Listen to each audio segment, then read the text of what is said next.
My man.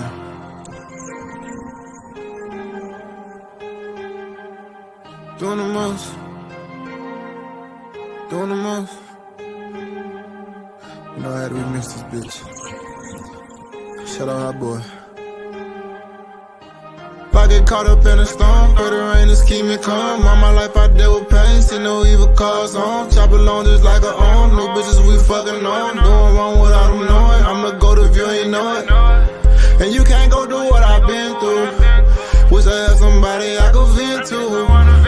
And you can't go through what I've been through. Wish I had somebody I could vent to. I just need someone to call on. I've been making moves like Michael Corleone. I won't say that shit until it's set in stone. Bitch, don't say my name if you gon' say it wrong. I can't touch these drugs and keep. Yo, it's your boy CT Crusher here checking in. Just wanting to remind y'all to go subscribe to my homie Hoodie Jube for the Hoodie Jube live podcast. We talking pressing topics here for you every night of the week. Hit that ding dong bell to make sure you don't miss an upload. Come join in on the conversation. Help us expand the community. We do a lot of giveaways, give away to a lot of charities, giving away to the local children's hospital. And oh, by the way, if you want a chance to win free NFL tickets, yes, I said that, free NFL tickets, make sure you subscribe and hit the ding so you don't miss a chance to win free NFL tickets. Peace out. What's good, everybody? It's your boy Hoodie Jube, and if you're looking for the best restaurant in town, man, go try Weed Ass Chicken and Shrimp, man. They have the best chicken wings, the best chicken tenders, the best fried shrimp, the best fried catfish, and their fries are so amazing, covered with ranch, cheese, bacon, jalapenos. Oh my! Yes, you heard it. Go try it out. They got 4 locations: Monroe, Louisiana, Marrero, Louisiana, New Orleans, Louisiana, and Houston, Texas, baby. Go try it now. Right, man. What up?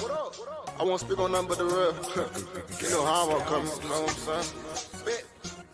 Say we've been down for too long. The only way is up, it's time to move on. Never leave your house without your shoes on. Them killers want your spot, you cannot move on.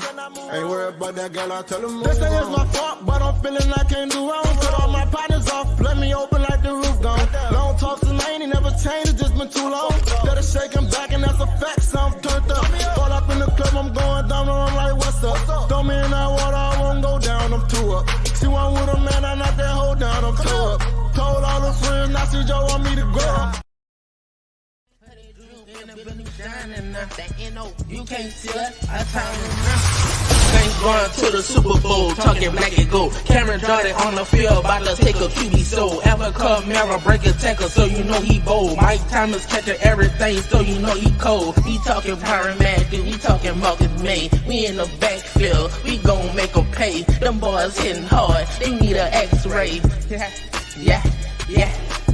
We talking black and gold. We talking black and gold. We talking black and gold. We talking black and gold. We talking black and gold. We talking black and gold. We talking black and gold. Straight to the Super Bowl. Your time is up. Our time is now. Say hoodie, you can't see us. Our time is now. Woo. Hoodie droop in the building. We shining now. We shining. You can't see us. Our time is now. You heard me? Your time is up. Our time is now.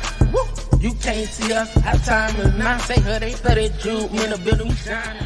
Here he is, Hoodie Jube.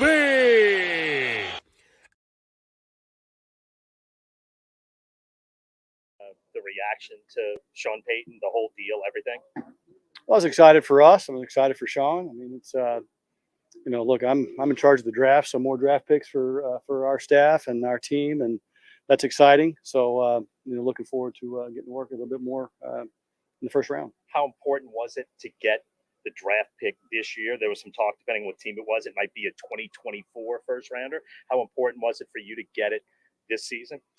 Look, I think the discussions were, wherever we got it, we were going to be fine with it.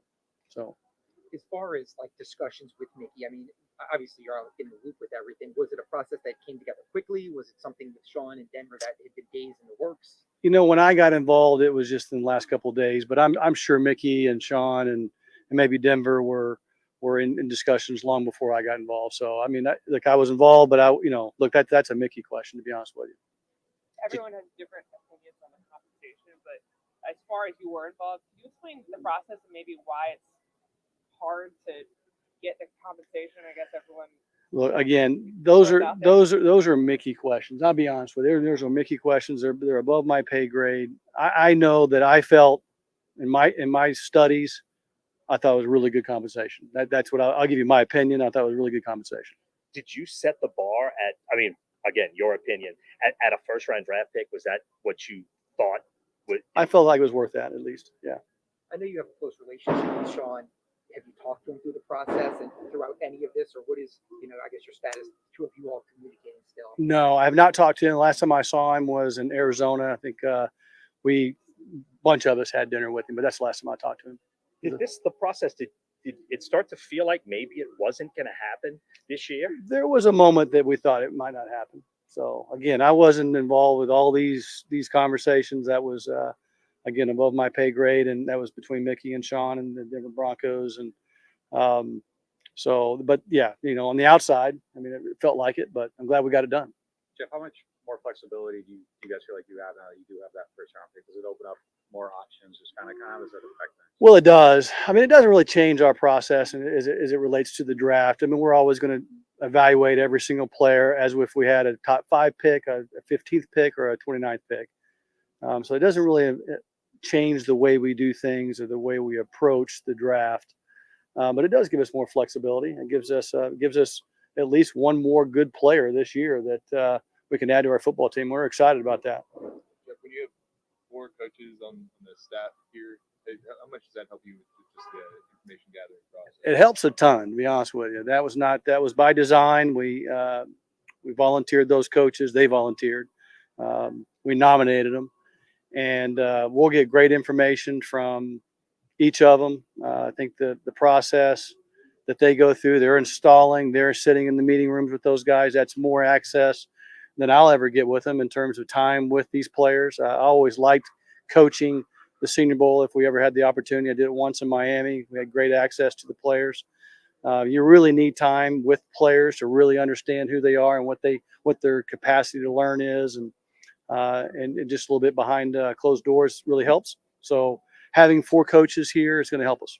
You prep them kind of like, hey, ask them these questions, take these kind of notes, like you tell them kind of what to look for? Sure. Yeah, absolutely. We give them a little cheat sheet, and these are the things that we need to know, and they'll go through it and ask those questions, and hopefully we'll get the answers. Did you feel like it was important for the organization to get the Sean Payton situation done and not have it sort of hanging over the team all of this coming football season? Was that important in the building? Look, we're on to Dennis Allen and his staff, and we're the New Orleans Saints, and who am I to say was it important? I mean, look, I got a job to do. We all have a job to do, and and we're going to go do it. Jeff, what do you enjoy the most about being here at the Senior Bowl? At the Senior Bowl? Yeah. Well, I love having the opportunity to sit down with the player. You've been studying these players, and sometimes 2 years ahead of the time you get a chance to really draft them. So, and for me, I didn't go to the East-West game this year. This is the first time I've been able to sit down and talk to a player, person to person, getting to know them, asking them tough questions, getting some answers that I've had questions on for, months and months. And it's not just me, it's our staff, all of our coaches and our scouts getting those questions answered. And then we sit around and we powwow on the things that we've learned from the day. And that's exciting to get those answers. So when you're doing the interview process for the first time, what are some of the traits you want to see out of these players? Self-awareness, where they are in the world, intelligence.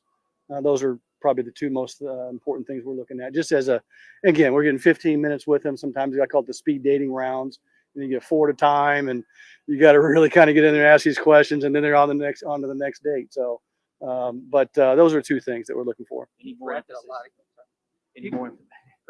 emphasis than normal this year on the quarterback position at all? Again, our process really doesn't change. I mean, when you had Drew, you kind of knew you're pretty much taken care of in that regard. And so, we have, 1 free agent quarterback and a practice squad quarterback under contract. So we do take it a little bit more serious this year because we need to find one. What is your thought process on the quarterback? Is it just kind of, early in the draft? Do you feel like you can find guys in value rounds? Like, just kind of your opinion on drafting. I mean, you drafted Book before. Just your thought on, when You know, a guy you like. it all depends. You got to have the right traits. You got to have the right traits. You got to have the right intelligence. Quarterback in the history of the game is generally you have to take one early. The Tom Brady's haven't really been out there in the 6th round very often. We're able to acquire one in Dallas, Tony Romo in free agency, and that's a little bit of luck of the draw. But you have to usually select the really good ones early. There's a reason why they're up there in the top of the draft. But you're looking for traits. You're looking for processing speed, accuracy, all the traits that you're looking for. So I don't know that, right now we're just gathering information on all the quarterbacks. Again, it's the first time we've ever chance to talk to them. But we've seen all the tape. We've evaluated the player. Now we're evaluating the person. Jeff, there's some teams that like to take a swing at that every couple of years. It sounds like you like to be a little bit more deliberate and has to be maybe the right guy. Like, do you have a philosophy on that, or? Yeah, it has to be the right guy. I mean, that's you just don't want to be throwing darts. I mean, you want to be a lot more accurate and decisive on who the person is, and because I think we fall in love with quarterbacks really fast, and we fall out of love with quarterbacks very fast. So you have to be very deliberate, in my opinion. Who's we? The media, or even teams? Teams in general, yeah, sure, everybody does. Yeah. How much further will you like? If every other position, if their grade is a 90, you take them now. How much further will you go up for a quarterback? Like, will you take a third round graded quarterback in round 2? I mean, is that how you have to do it almost? Or? Well, you have to put yourself in a position to get the players that you love, and in the scenario that you're talking about, that's a very hypothetical scenario. You have to put yourself in position to get the players. You got to trust your scouts. You got to trust your coaches. You got to trust your evaluation. And if you love someone, you love him in the 2nd round, probably, you got to go get him. In other words, you got to go get him. So that'd be my philosophy. With the Rookie of the Year award coming up, what's your opinion on the season a lot they had? I think Kris had a great season, to be honest with you. Look, we were a little bit in flux with the quarterback position early on, and he kept making plays, and he really kind of exactly what we thought he would be. Very polished, very fast. The fact that he had to be the number 1 guy when Mike went down early on in his rookie season, I thought he performed very well. Extremely excited about Kris and his future here. As much as we are, Trevor and Alante and DeMarco, we're excited about all our draft picks. We think they got huge upsides. So the answers, Rookie of the Year, it'd be great to, throw on his resume, and I'm rooting for him. If I had a vote, I'd vote for him. So I'm excited about all the rookies. Do you remember anything from the scouting process on him that just jumps out to you almost a year later? Yeah. The fact that he's a very polished person as well as a polished receiver. He was very smart. His kind of personality kind of translated to what I saw on the field. He's a very competitive person. He hates to lose. He's obsessed with winning, which I love. He's a very smart football player. You saw that on the tape. I drafted his coach at Ohio State, so I had some really good inside information on the kid, and I've been knowing about Kris for probably longer than he was draft eligible. So nothing really surprised me about Kris's year this year. Just what about Payton? Sorry, as far as you're busy with your season, but Tulane had a great season. They got a couple of players here. Have you had a chance to talk to them, to look at them, Spears and Williams, just maybe some general thoughts? Yeah, look, I went to 2 games live. Both players, they had many more than just 2. They had some really good players this year. I thought Willie did a phenomenal job with his team this year. It was fun to watch. It's a great atmosphere at Tulane. Spears is a really good player. He had a great day today. Had 2 big long runs. I think a catch and a run and a run. Did really good in the pass protection today. Williams was on the opposite end and some of those one-on-one drills and did a really good job in the blitz protection or blitz. So I think they're both very good prospects. I think they're both intelligent. I didn't personally talk to those guys. I know my staff did, yesterday morning, and then I think we talked to Tajay tomorrow night. But excited to talk to him individually. I was going to ask you about Payton Turner. What obviously injuries is one part of it, but what do you think? Like, does he feel like the guy you always thought might be a year 2, year 3 bloomer type, or is there some kind of hump he still needs to get over? Yeah, he definitely has a hump to get over. There's no doubt. Payton, he's had the injury bug. He's got to get over that. He's got to get in really good shape starting the season. He's got to get his weight right. And we're looking. I still see a great athlete in there. He's got to translate, get over the hump, and being a really good football player. He's got to strain some more. I'm excited to see him healthy going into training camp, and he still has a couple of strides to go, a couple of steps to get to where he needs to get to. Is he still a defensive end first who can move inside? I mean, is that kind of? I see him as a defensive end, absolutely. Yeah. And then one other first round pick, Trevor Penny. You guys got such a small glimpse of him. What do you still like about the potential there? I think he could be a really dominant player in this league. Each exposure we got to Trevor was better than the previous exposure. That was in camp. That was in his first couple exposures in preseason. Then he gets hurt. Then he's out for 2.5 months. And then we started sprinkling in as the jumbo tight end. The more he played, the better he got. The next game was better than the previous game. And then the game he started, I thought there were some holes that were really wide in the run game. He had one bad snap in the pass protection, but other than that, he was clean. Those are some really good signs of a very good football player in the future. What's the when you talk about traits you're looking at in quarterbacks, what are those? And can a player kind of separate himself from like the prototype talk when he's got some exceptional qualities? Look, I sat down with Drew before he left and said, I got to know this, what makes you exceptional? He said processing speed, accuracy, getting the ball out. And so some of those are things you're going to learn watching the tape, and some of those you're going to learn by sitting down and studying tape with him and getting to know the kid. But those are just a couple. There's so many traits that you're looking for at the quarterback position, and some guys have all of them.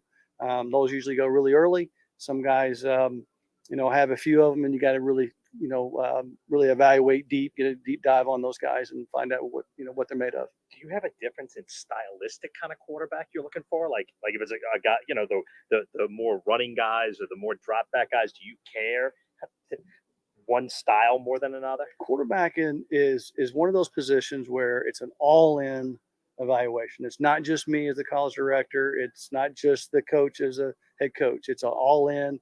We're looking for a very consistent evaluation on the quarterback position. We have to all be in on that particular evaluation and say, hey, yeah, we all want this guy. So whether he's a running quarterback, a dual threat quarterback, I mean, ideally, if you're asking me directly, I like the dual threat quarterbacks, but they got to be able to throw when they're hurt. So when they can't move their legs, they got to be able to throw. But I do like the dual threats guys. So thanks, guys.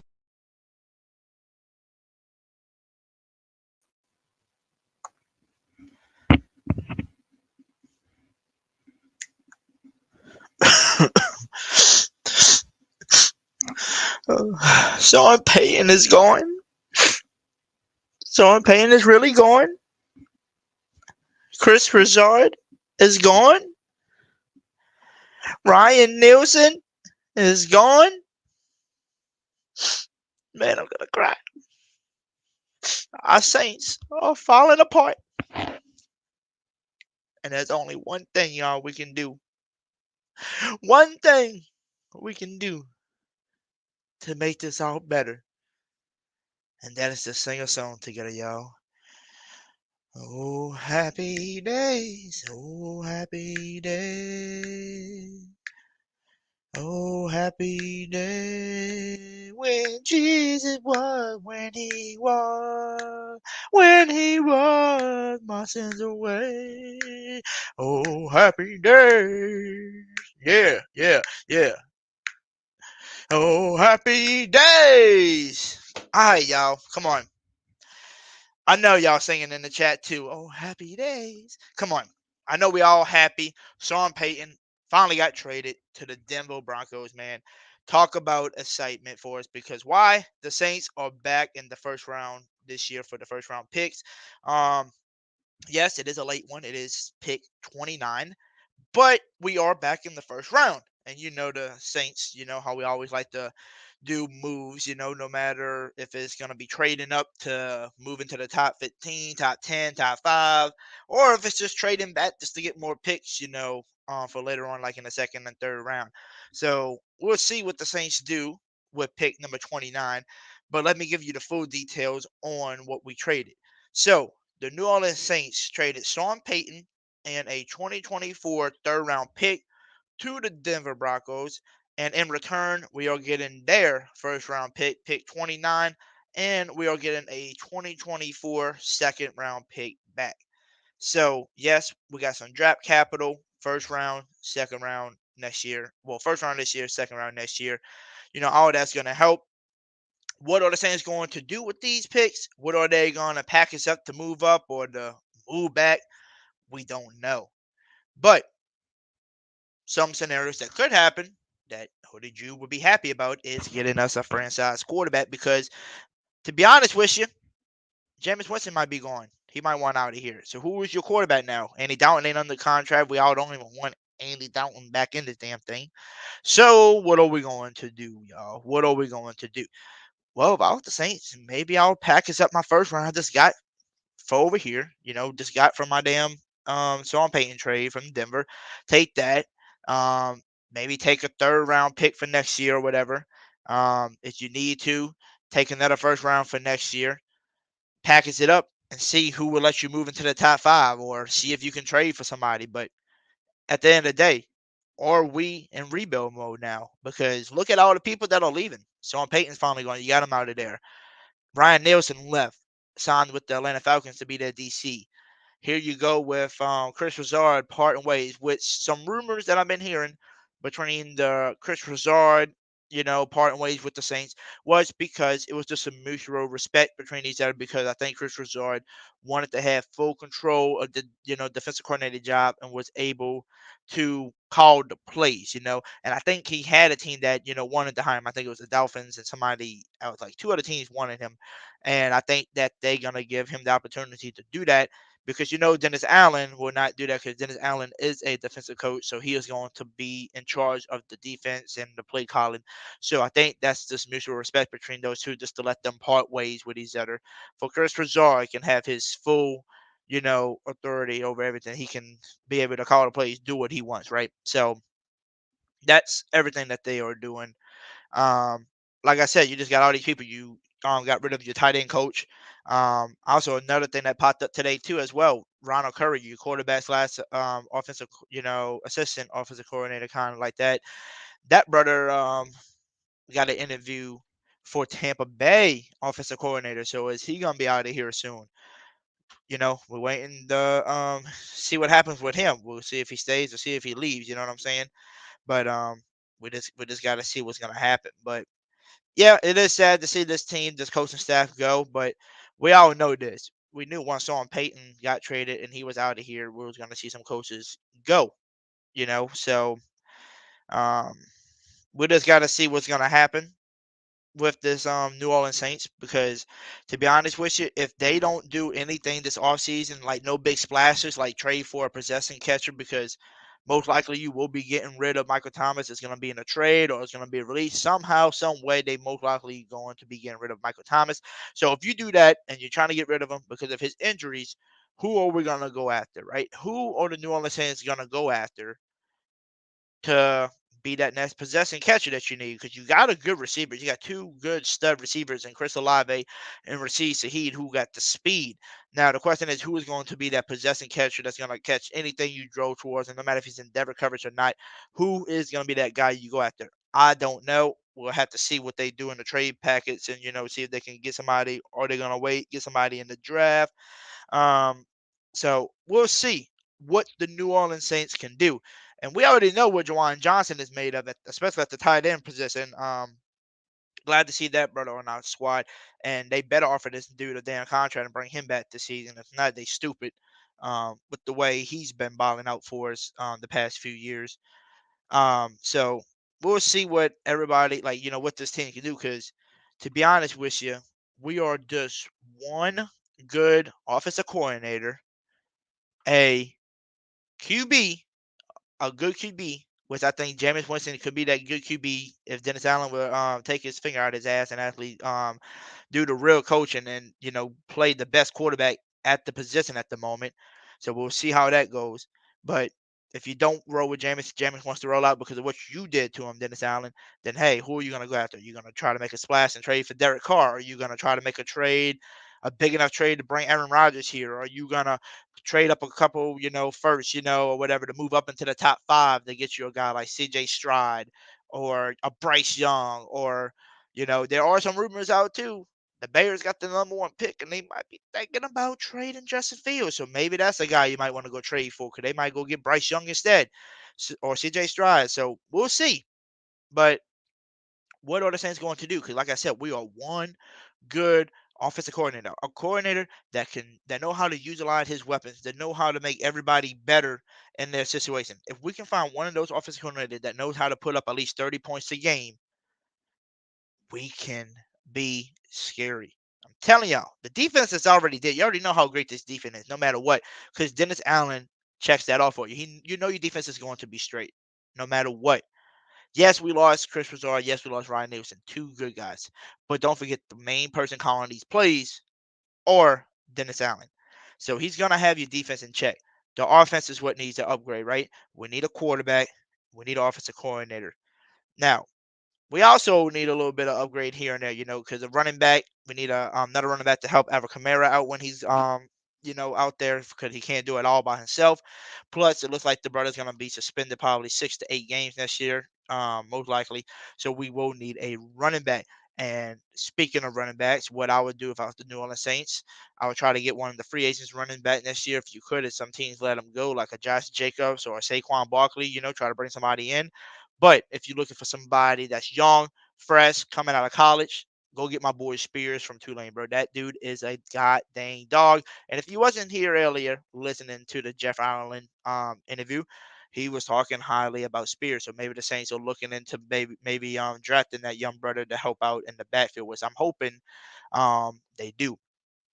Now, another position that we need help in, but not the most help, but we do need some help. And it's the offensive line, because it seems like every year we always got injuries after injuries on the offensive line, and we need to bulk up that line to where we can get our run game going back to where the Saints used to be. Because if you are a team with no running game, it's going to be hard to win games in this league, because you got to have good run game and you got to have a good pass game too. Because if you can only do one thing, it's easy for any team to stop you, because that's all they gotta do is adjust to do what you do well, because they know the other thing they don't have to run because you're not too good at it. So, like I said, we just need to upgrade offensive coordinator, because I don't know what Pete Carmichael is gonna do for us this year, because last year he didn't do shit. But at the same time, I think Dennis Allen was trying to play with the book too, when he should just leave it all up to Pete Carmichael before we can know what Pete Carmichael is. Um, like I said, we need a quarterback. I hope Jameis stays. Hope they get that brother shot. If not, it is what it is. We're gonna see what we're gonna do at the QB position. Um, like I said, we do need some running back help to help AK. He will be suspended. He does need some help too when he does come back. So I wrote about that. And like I said, what we also need is a possessing catcher receiver. Like I said, we got 2 good young stud receivers in Mercedes Heat and Chris Olave, but we need I would have to say, a veteran possessing catcher, a person that everybody's gonna have to look at and be like, yo, we need to make sure we got this dude locked up on 3rd down, because he is their possessing catcher. We need somebody that's gonna draw that attention in. You know what I'm saying? We gotta see that. We need to get one of those type of players. So that's on the offense. That's what we're missing on offense. I say about 2 to 3 key pieces over there that we need to really succeed. But your main one that you really need to succeed is, first, an offensive coordinator, because you need one of those great offensive coordinators that can do anything, right? That's what we really need. That's what we're missing right now. Doesn't matter who the quarterback is or whatever. We need a goddamn offensive coordinator that knows what they are doing. I Now you switch it over to the defensive side. One of our biggest need this offseason is edge rusher and interior defensive lineman. So Davenport, are they gonna bring him back? I would bring Davenport back, but it better be a very damn cheap price. I ain't overpaying him because he ain't never healthy. But if he takes a good veteran small contract, knowing that he's never goddamn healthy, then yes, I'll sign you back just because you are a freak of nature when you are healthy and you causing problems. But you're never healthy enough to cause a lot of problems. So that's why I gotta look at you a certain way and tell you I'm not gonna pay you so much money that you want. Second of all, interior. I don't know who they need to go after, but the Saints need to go after a big 350 plus pound interior defensive lineman to where nobody on that offensive line can push him out the way, and he is just making noise up the middle to where we don't get run all over. Last year, I don't know what the hell happened to our running defense, but it was booty cheeks. Um, it was straight up booty cheeks. I just could not stand the Russian defense. But that passing defense was outstanding last year with the new addition of Alante Taylor. You had the sprinkling, Paulson the Debo. You got the bring back Lattimore back in after his injury. Um, so you got some good corners. You got a good safety in Tyrann Matthews. Marcus May, I'm hoping we get a bigger, better year from him because he was a little hurt last year too as well. So I want to see some more out of that, brother. I want to see who they're going to put at the slot for safeties in the slot, because we got rid of CJ Garner Johnson last year, so I'm ready to see who they're gonna put in that spot this upcoming year. Because we definitely need somebody really good. We need somebody quick enough, to keep up with some of the speedsters that they put in the slot. Definitely need some speed in that position. But like I said, linebacking core has been looking great. Demario Davis, man, future Hall of Famer. Pete Warner, dog. He is a straight dog when he's on the field. Caden Ellis, we got some good linebackers. So I wouldn't mind adding another linebacker here and there, like bringing back a Kawan or somebody like that. I wouldn't mind bringing somebody like that. But just in case somebody gets hurt, we have linebacker depth, stuff like that. But our main focus on defense this year would be interior linemen and defensive end. Those are my two majors for this offseason. That is my two majors. So we'll see how everything goes with, this offseason, what we're going to do, what we're going to do in the draft, what we're going to move up, move back, whatever. I'm ready to see what this offseason is going to bring us. By the way, I do want to scroll up a little bit. So we got a crap load of people in here tonight. And I just want to give a shout out to everybody. So sorry if I don't shout you out, because like I said, I'm only scrolling up so far. So if you want to re-comment in here, I'm going to give you a shout out up in here. I see my guy, Elite Goods. Who that to you? We got Guttum. Who that to you? We got Miss Megan. Who that? And Go Hawks to you. We got Miss Barbara Williams. Who that to you? Brian Pearson. Who that to you? Let's see who else we got up in this thing. We got St. John Butler. Who that to you? We got Tramel Kellett. Who that to you? We got John Tavius Harwell. Who that to you? Let's see. Anybody else? Yeah, we got J Dog. Who that to you, J Dog? We got Who that Jacobs. Who that to you? We got Nola Gang. Who that to you? We got Dana. Who that to you? Let's see. Who else we got up in this thing? Pelican Nola. Who that to you? We got True Louisiana. Who that to you? Rose City. Who that to you? Let's see who else we got up in this damn thing. Then we got Diggs, BTW man. Who that to you? Let's see. Real Fan Sports. Who that to you? Okay, gonna hop in. Bet, my man. Anything goes viral. Who that to you? We got Wick TV. Who that to you? We got Jerry, the old freaking G in the building. Who that to you? Let's see. Who else we got up in this thing that I might have been missing? We got Sunshine. Who that to you? Let's see. Anybody else? Randall Baker. Who that to you? Let's see. Anybody else? Like I said, if y'all comment down below if I miss you, apologize. I see Pops T. Gee. Who that to you? Let's see. And I believe that's everybody. So I'm going to put the link in the chat for anybody that like to hop on. Come tell me your thoughts. First thing, we're gonna talk about it up in this thing. It's the Sean Payton trade. What do we think? Was it worth it or whatever? But let me just tell you real quick while I wait for some people to hop on in here. Oh, by the way, before I say anything, who that to you, A Camp Hit House? Who that to you? Who that? Oh, I see my boy Don as well. Who that to you? Who that? All right, so who that to everybody? So before we bring anybody on, ask people about their trades, what they thought about the trade. Let me give y'all my thoughts. I think the trade was good, but trust me, as a Saints fan, we would love more. But at the same time, we did get our first round pick we asked for. Yes, we gave up a third for next year, but we gave up that third to get one of their seconds for next year to move up as well. So you're going to probably have 2 seconds next year. You're going to have a first next year. And you got to move back up into the first round this year. So to be honest, we won. We won and they won because they getting them a Hall of Fame coach that's gonna help change their franchise around. So I'm super excited for Sean Payton. I want to give you all the respect you deserve, Sean. Thank you for what you did for this city. We was a city that was drowning, that was underwater.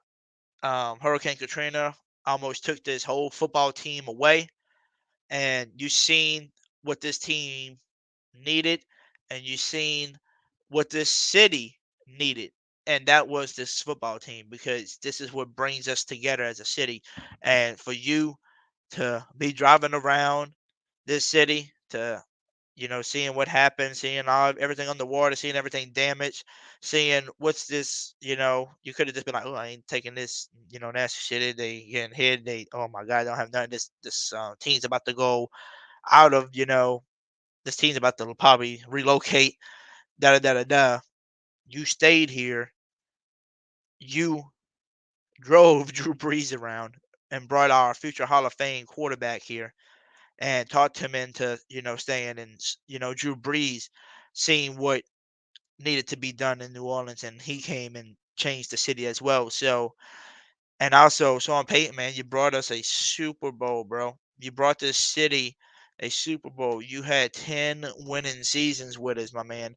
You had us win so many NFC South titles. You had us in the NFC Championship 3 times.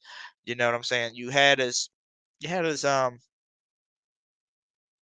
so happy, you know what I'm saying?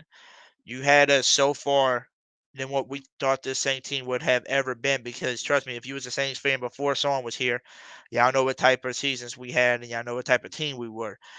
Son, you changed us from having to wear paper bags over our heads to not having to wear them anymore. Which I don't know, we might have to wear them sooner or later because Dennis Allen and them is here, and we look like we might be rebuilding, so we might have to bring our bags back out. But on the most part, this is all about you, Sean. So we do appreciate everything you did, and all I can do is give you your respect, and all I can do is thank you. And I hope that you enjoy your time in Denver as their new head coach. And I'm also hoping that you are very successful with this team. Because trust me, the Denver Broncos are a very talented team that just need a great head coach, just like you. And like I said, I just wish nothing but the best for you, my man. And thank you. We're gonna miss you, Sean. But at least we got our picks and stuff back for you. And we appreciate you going to a different team to get our picks as well. You could have just sat out, been on Fox until your contract expired and left. But it was a blessing in the sky that he wanted to coach again and, be traded to where we can get something back instead of nothing. You know what I'm saying? So it's just hurts a little bit to say that you're going, but at the same time, it helps us out and it helps you out. You get back to your coach and because you want it out of here. So perfectly understand. So let's bring on our first guest to ask this person what she thinks of the Saints trade. Even though she's not a Saints fan, she is a Seahawks fan. But I do want to hear from her and ask her, what do you think of the trade? Was it fair? Was it okay? Was it decent? Da da da. So let me ask Miss Megan from the Seahawks nation, all the way from Australia. Miss Megan, how you doing? I'm doing good, Hootie. I don't like to say I told you so that Sean wasn't coming back to the Saints, but I did. So that's out of the way. Surprised he went to Denver. I have to say it. Good luck with Russell, but I think from what little I know about Sean and the success, as you mentioned, that he had in New Orleans, I think he's going to be the one that can possibly turn Russell around. Or at least sit him down and say, your BS is not required here. I'm just really happy that you got the 29th pick because we're still way ahead of you in our picks. We've got, I think from memory, 5 and 19. And maybe one other. But yeah, was it a fair trade? I don't think it was unfair. I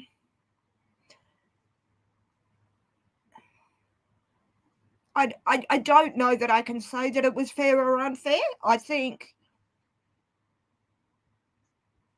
yeah, I think what sort of flabbergasted me was that he went to Denver. You know, I heard that he could have gone to Tampa, he could have gone here or there. So that's what surprised me. Yeah, but I mean, you gotta realize, I think it wasn't a shocker for him to go to Denver because, to me, they had two teams that I was really eyeballing. Maybe three, but my two teams that I thought that he would have really went to was Denver or the Cardinals, just because the Cardinals got Kyler Murray. I thought the Cardinals had a better shot. Oh, the Cardinals could have easily had an easy shot. They could have traded and got him, but Denver bid on it first. My three that I thought he could have gone to were back to New Orleans, although that was doubtful. Yeah, it was doubtful. Arizona probably would have been my top. And I thought for some reason Tampa Bay. Now, don't ask me how that got in my head. But now Tom Brady's left, retiring. Yeah. I guess Denver was the next best, but I really did think if I had to laid money on it, I would have said Arizona by a long way. So I woke up to hear that he'd gone to the Broncos, and I was like, okay, not what I would have thought, but okay, that's a done deal. I hope he has a lot more success than Nathaniel Hackett did, but then I think Nathaniel Hackett was on a hiding to nothing. So, it is what it is, I guess. Yeah. I mean, you got to realize, because, the reason why him going to the Denver Broncos didn't shock me, because I don't know if you heard the rumors of everything that went on, but the rumors were that Russell Wilson himself told the organization, I would love to have Sean Payton as my head coach, because I need somebody like him to help change the offense around, I had vaguely heard that about Russell, but then again, I heard him say that about Nathaniel Hackett. So I sort of heard it and went, okay, that's interesting, because this time last year, after you were traded, you were like, I want Nathaniel Hackett. So I sort of heard it but didn't pay much attention to it. But I would say to that, okay, Russell, you've got Sean Payton. Are you going to sit down and listen to what he says and how he coaches you? Or are you going to continue to do what you did in Seattle, which was basically think you ran the shop? Now, I'm hoping he will. I think from what I know about Sean and how he coaches, I think they will work together. But I can just see based on, and this is probably a little biased because it's based on what happened in Seattle and the fact he flamed everyone on the way out, and I do not like him.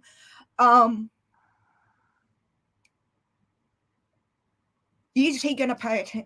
Is he going to be able to be taught or think that he knows everything like he did towards the back end of his time in Seattle? That's my question. And as I said, I don't know enough about Sean Payton. I know that he was a great coach after Katrina. He as you said, he drove Drew Brees. I'm just wondering what the personality, Russell and Sean's personalities, if they're going to mesh. And if they do mesh, will they stay meshed or rip apart? But Yeah, I think it can work, for Russell Wilson just because of the way Sean Payton is. Like, if you ever, watch the coaching of Sean Payton, he's kind of one of those guys that going to coach and play to your advantage. He's not gonna say, "This is my type of offense. This is what Right. you need to do." He Yeah. wants to make sure he's playing to your best ability and your strength because he don't want to play something that you can't do because you're gonna Yeah. suck. Yeah. Well, in that case, he and Russell should, I'm not saying will, work together quite well in that case. But the moment what I hope Sean will do, and you can speak for it if he's this kind of coach that Pete Carroll didn't do, is call Russell out on his BS if he starts getting too big for his boots. Pete never did it because he was a people pleaser, rightly or wrongly. Oh, Sean's the person that's gonna yell at you in a heartbeat. Trust me. Yeah, good. That's what I want. Then I wish them both the very best of luck. I think it's going to be interesting to watch them this year. I mean, me being a 12, I absolutely loved watching Denver take this year because of all the crap that was given to me. He was supposed to be the savior, but I think it's going to be interesting, and I wish them.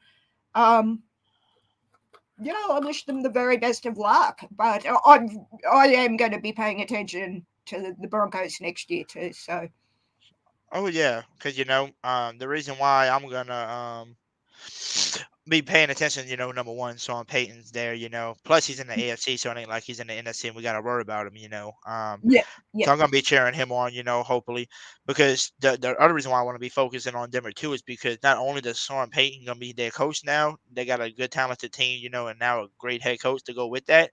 But look yeah, what the division they in. You got to go against Patrick Mahomes. You got to go against Justin Herbert and the Chargers, and yeah, then the Raiders, yeah. depending on who their QB is gonna be next year. So I mean, it's gonna be a tough division for Sean. Actually, True has a good point. If Sean can't get Russell's career back on track, who can? And Jacob, you better hope he does. Jacob, you better hope the Saints don't play badly because I'm coming back to laugh at you. But we'll discuss that later. Yeah, so it's going to be interesting. I mean, I know I tend to agree with True if he can't, with being that type of coach that Pete Carroll wasn't. I think Russell needs that type of coach, which he didn't have in Seattle. Yeah, so it'll be interesting. I'm looking forward to it. My condolences to the Saints on the loss of Sean Payton, but it is what it is. I am not going to say the catchphrase that Russell tried to introduce with the Broncos. I just Bronco can't. country, let's ride. Thank you. That's the one I just can't because I'm wearing.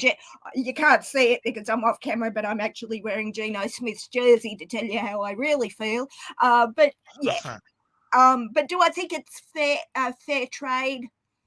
Good to see you back in the first round with the 29th pick. So all I'll say is please don't waste the pick. Yep, I hope not. I'm hoping not to waste that pick. Trust me, we're hoping not to. But Miss Megan, I appreciate you coming on, and I'm gonna bring on the next few people to ask them the same question and see what their thoughts is, and then after that, depending on if I'm too tired or not, I might have a round table and bring everybody back on. But I'll let y'all know. So thank you again for coming on. No problem. Who dat and go Hawks to you. Alrighty, y'all. So the next person we are going to bring on is no other than my man, aka the scientist. How you doing? I'm doing great, Hoodie Juby. Who that to you, man? Who that? Who that? So let me ask you this question because I just asked Miss Megan. What was your thoughts on the Sean Payton trade, and do you think it was a fair trade? Yeah, man, I think it was a fair trade. If I had one gripe about it, I'd say that we didn't need to get in that third pick, but I'm pretty sure Mickey Loomis was looking out for his boy because they kind of gutted on picks over there with the traded did for Russ, and then now trading the first pick to us. So that was a little, I think, sympathy for the boy. But I mean, I'm pretty happy with the first round pick. 29th ain't that bad. So I think it's good compensation, and we got a second round next year. So Oh yeah. I mean, I thought it was a fair trade, but the only thing I didn't like was I felt like we could have got a higher first round pick. yeah, If we would have had for a sure. different team bite in on it. But Hmm. at the same time, I know a lot of us are mad because like why the hell did we trade that third round pick, right? Why would you Right. do that when you should be getting what you call it more picks? Not us giving away a pick, but if you think about it, they could have said I think Sean Payton's worth his first round pick in a third round. But we gave them a third round back to probably potentially to get them to say, here, fine, we'll give you a second instead of a third, but you got to send us one of your thirds back. We'll give you a second though. So Right. just think, so you got a first this year, and next year you're gonna have, I think, 2 second round picks and your first still. So like you never know with the Saints with how sneaky they are. And I said this earlier. I do think the Saints have a really good shot at moving in the top 15, top 10, maybe top 5, to get you a franchise quarterback. Because Hmm. if you trade this year's first, next year first, and like a second for next year, and Yeah. like a third or something this year, something like that, you might can squeeze on in there and get you a guy like CJ Stroud, somebody if you trade with like the Cardinals or somebody. So we can see what's gonna happen. Yeah. But I mean, what the Saints are, and I don't know if anybody was listening to the Jeff Ireland interview I played earlier, but he did say like this. He said, how you like the picks and stuff, and he said he thinks it was a really good deal. To him, it was a good deal to him, and he said, us. He said we're gonna enjoy having these extra picks now to try to move up. In the first round. Right. So you already know they're gonna be trying to do some sneaky stuff in the first round, like they always do. So that's a good Hmm. thing to hear. So, but what was your total Yeah. reaction though when you first seen it on Twitter? You're like, holy shit, it's finally happening. For sure. You already know, man. That's exactly what I was like. And I was like, yep, it's the Broncos. But hey, one thing though, Hoodie Juke, we only got one. I think we only got one second round pick next year because we did trade that pick to the Eagles, our second round pick to the Eagles in that Trevor Penning deal. Hmm. Yeah, we took a look at that last night with Dolph on Dolph's show. Coach Rock gave us Oh all the yeah. details about it. I mean, I know a lot of us saying, "Oh, we lost out. We're stupid. We could have had a top. I think it would have been 11 or 12 for that we fell to. So the Hmm. Eagles got that, but you got to think about it. It wasn't that bad because you got Chris Olave at 10, I think Right. it was, pick 10, Hmm. and then you got Trevor Penning at like 15, 16, 18, whatever the hell that was, 17 or 18 Right. last year. So you got 2 first round picks last year, and this year Hmm. you had none. But don't just think you was picking 10 and 17. The Eagles are only picking, I think, 11, 12 or whatever. So they picking a few picks of what we got last year. So I think it was actually a pretty good, decent trade that we Hmm. did. Yeah, it sucks not to have that pick because what would happen if, let's say, we wouldn't have did that trade, and let's say we would have just got Chris Olave and left Trevor Penning and pick away. We would have just kept that first round pick though. Let's say we would have did something like that. All right. So you do that. Now you trade Sean Payton away as well. Now you got pick 29 and pick 11. Now Hmm. what you're doing with these 2 picks? Are you gonna take these 2 and move up, or what? But now we don't know what to do because you got pick 29 because that's all the Broncos can offer you because they gave all their picks for Russell Wilson. Hmm. So I mean, like I said, it's gonna be a really interesting Interesting. offseason. Yeah. Interesting to see what we're gonna do at QB, what we're gonna do. Because like I was talking earlier, I think one thing we should really look into is seeing where is Jameis Winston at, where his Right. mindset at. Is he wanting to be out the door? Does he still want a shot? Is Dennis Allen gonna apologize and say, "Here you go, you're my starting quarterback. I promise you, and make sure we good," or you're gonna just, James says, "I'm done with this, organization just because of Dennis Allen. Not, I love the city itself, but I need to go somewhere that I can, start da da da." So now, what are you gonna do? Are you gonna bring Dalton back? Are you gonna trade for a Derek Carr or trade for an Aaron Rodgers? Or are you gonna draft you a quarterback in the mid third because you don't have a top 5? Or are you gonna take all these draft picks you got and trade up to get into the number 5 to get your franchise quarterback? Like, what are we going to do? So that's why I tell people it's going to be very interesting this offseason. And let me ask you this: what would you want to do at QB this year? Do you want to pick it in the draft? Do you want to trade for like an Aaron Rodgers, Derek Carr? Do you want James back? Like, what's your opinion on QB? Hey, well, me personally, man, I'm a huge fan of CJ Stroud. So, well, I'm a huge fan of Ohio State. So, hey, I say, look, man, we try to move up as high as we can. Either we get CJ or Bryce, like that could change the organization like right now. So I said that's the first thing we do. Or people been, and I think that we could even package some players even to move up because I think we might end up moving on for some of these players though in the coming near future anyway. So Definitely. David Jones, he said in the chat, who is Jameis going to start if he leaves? The Indianapolis Colts, bro. Indianapolis Colts wanted him last year, but yeah, he they turned may them end down up to getting come a back here. quarterback though. You know what I'm saying? They need a quarterback though. Yeah. As well. So I say the Colts can be a team he can go play for. Let me name another team for you right here, David Jones, that you're probably not thinking of. Tampa Bay. Go For back, sure. we'll go right back on home. 'Cause remember, they loved him, but they got rid of him because of why? Tom Brady. Guess where Tom Brady is? Retirement. Guess who they got on contract at Kyle QB? Trask. That's it. Kyle Trask. That's all they got. So guess what? They might be calling Jameis to come back. So I mean that's a good question, David Jones. But I think that was kind of a cocky question too. You was probably thinking of like who is he gonna start because he's not that good of a starter. I think that's what you're trying to say. But yeah, but I can list a few teams that he can go start for. You want me to tell you another team I think he can start for if they was interested?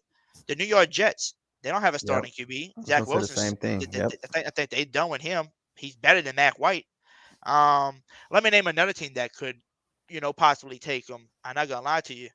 The 49ers can be that team because Trey Lance is hurt. Do they want to get rid of him? Jimmy G, they already want to get rid of.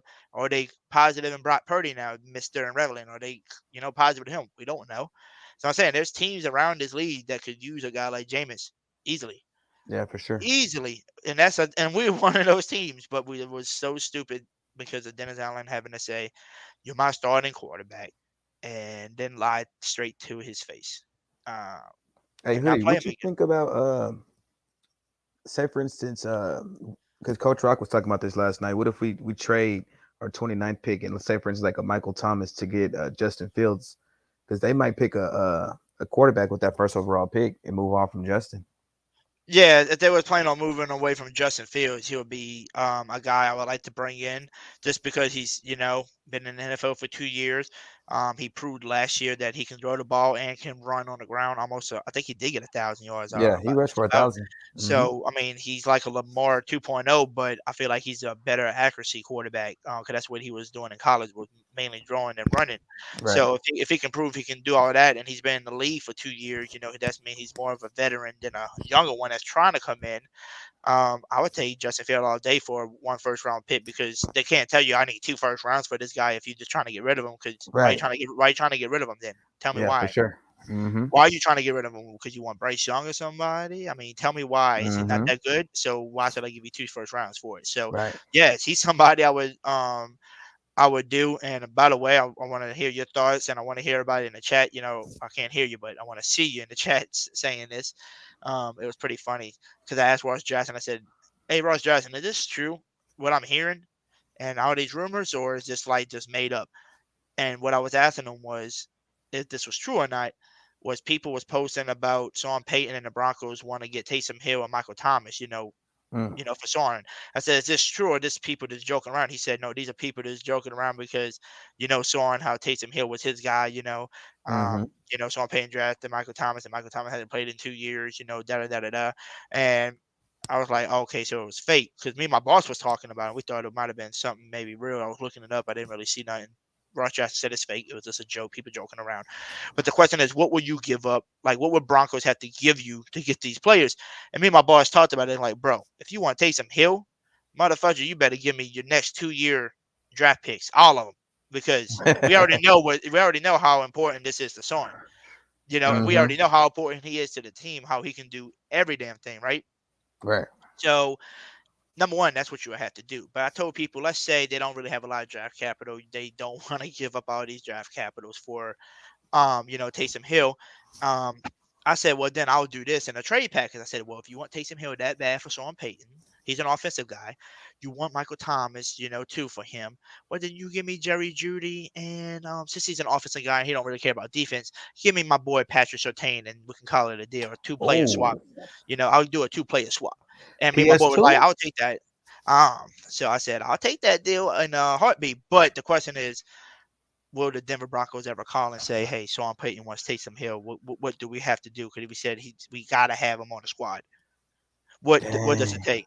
You know, I'm saying it could happen because don't forget he is Sean Payton's dude. Right.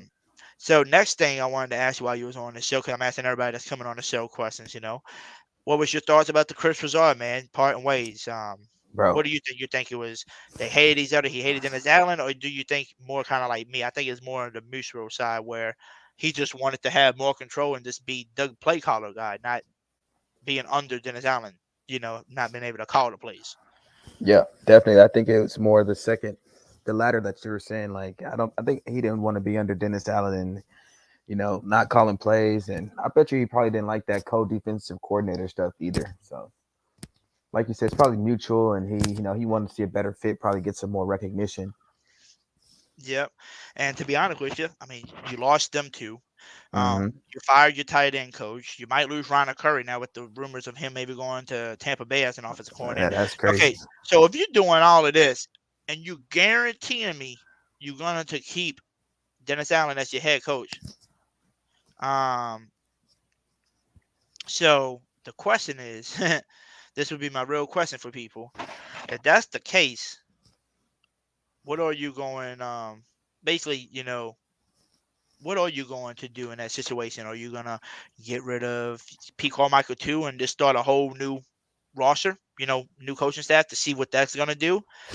Because some people said this. Earlier, I was listening to a few other people's podcasts, and they said, well, once the coaches get out the door, some of the players might go with them. Yeah. But Mm-hmm. the question is, what players will go with Ryan Nielsen? I would say Contavious Street. He came here because of him. And he's an interior lineman that did pretty damn decent last year for us when we added him. So, I mean, there is people that you can say that would probably leave. The players that I would say that wouldn't leave would be your big stars like DeMario, Lattimore, Alante Taylor that just came in. Deep. I think those certain players, Cam Jordan, your big name players ain't going to leave in the silent because, the people that left ain't the reason why they there. Mm-hmm. It's more because they respect Dennis Allen and his defense, and all of that. And those are your star players, that's going to be here. Like I said, you can maybe help me name some people. I think Contavious Street is one. Just like I said, he came here for Ryan Nielsen. He might go to the Falcons this offseason. I'm trying to think of some other names back here. Maybe I don't know. Davenport is a free agent. Will he leave or will he stay? I don't know. Mm-hmm. I don't know. Like I Settle on said, these guys like that. Yeah. yeah. Caden Sorry, Ellis. Dodo. Well, Caden Ellis, I think he's gonna. Well, you got to sign him first, but you got to give him a better deal than what anybody else is gonna try to offer. David Onyemata. David Adamaru. Yep, we got to pay him too. I mean, we got some big names we got to name. I mean, that we got to pay. But the question is, do they want to stay in New Orleans or do they want a fresh start somewhere else? Yeah. And the other question is, with the way this shit's looking, Sean Payton gone, Kris Broussard gone now, Ryan Nielsen, your tight end coach, Ronald Curry could be out of here. Mm-hmm. Is it almost looking like a rebuild Oh right yeah, it's now? a total rebuild right now for sure. Like it's a total rebuild. So, when it comes to rebuilds, it usually takes a little while before you can before your team starts kicking into gear. But the only good thing about it, we're in a shitty ass division with the Mm-hmm. Falcons. You're in a shitty division with the Bucks now because there's no Tom Brady.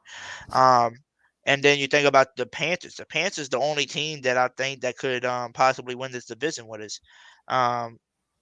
It's because the way they played last year.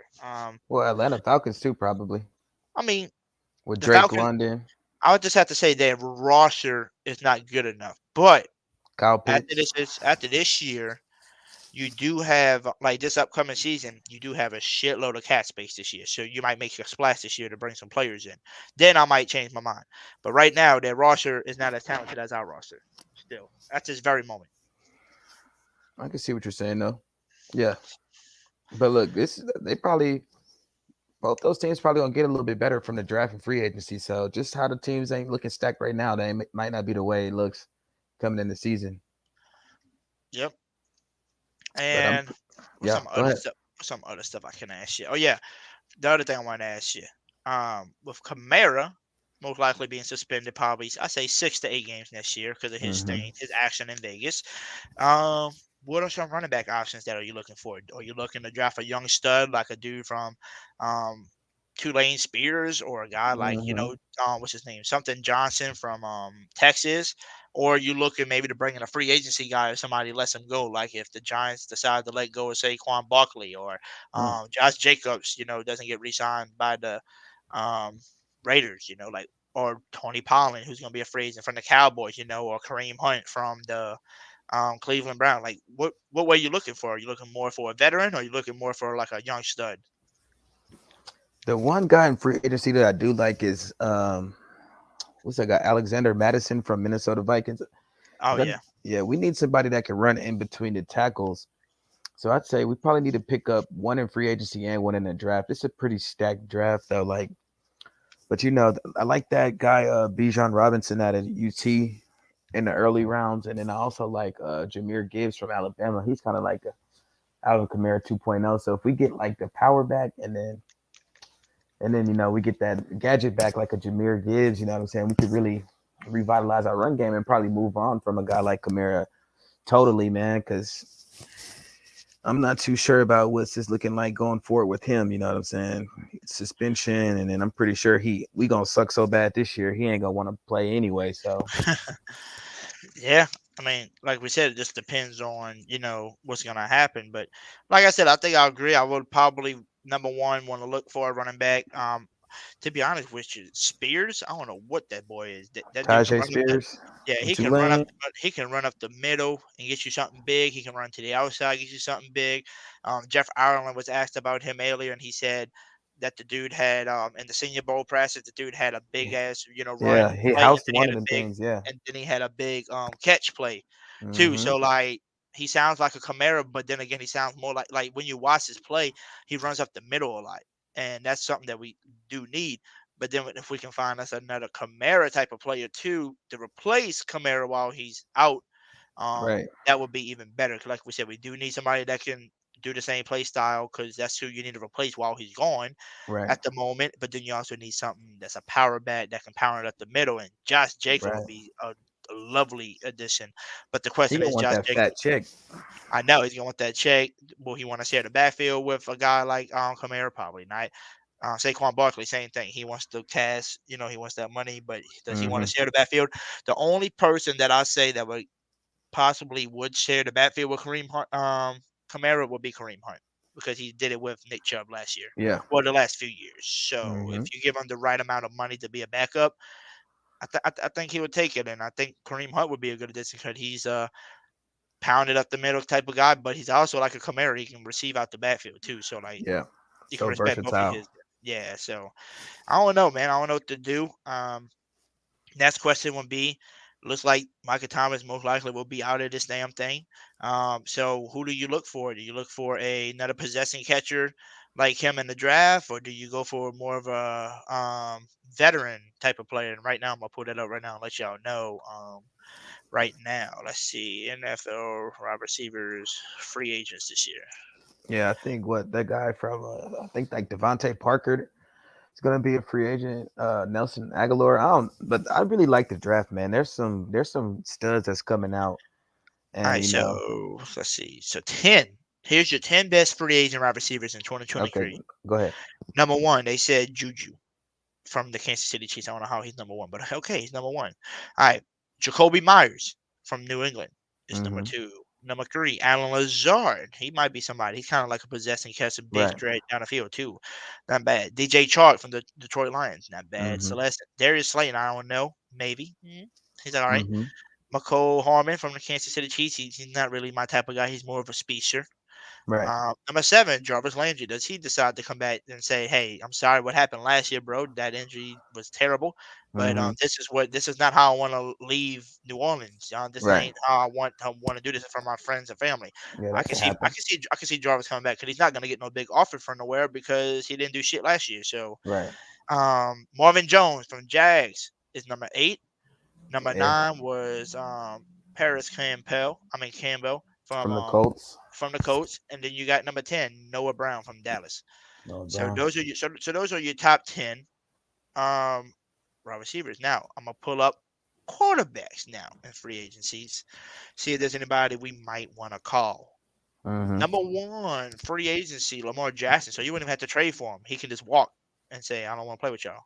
Mm-hmm. Tom Brady, he's gone. We don't have to worry about him. He's retired. Daniel Jones from the Giants, I think he's gonna stay. Yeah, I'm honest with you. Jimmy G, hell no. Geno Smith, maybe, Excuse but me. I think Geno Smith's gonna stay with Seattle though. But I think Geno Smith will be a good addition. Jacoby Brissett for the Cleveland Browns, maybe. Baker Mayfield, maybe. Taylor Heineken, Sam Darnold, Mike White, and that's your top 10 quarterbacks. Now let's look at running backs, because this is probably the list that's gonna be huge with some big star names. Number 1, Saquon Barkley. Yes, sign him up, baby. Number 2, Josh Jacobs. Hell yeah, sign him up.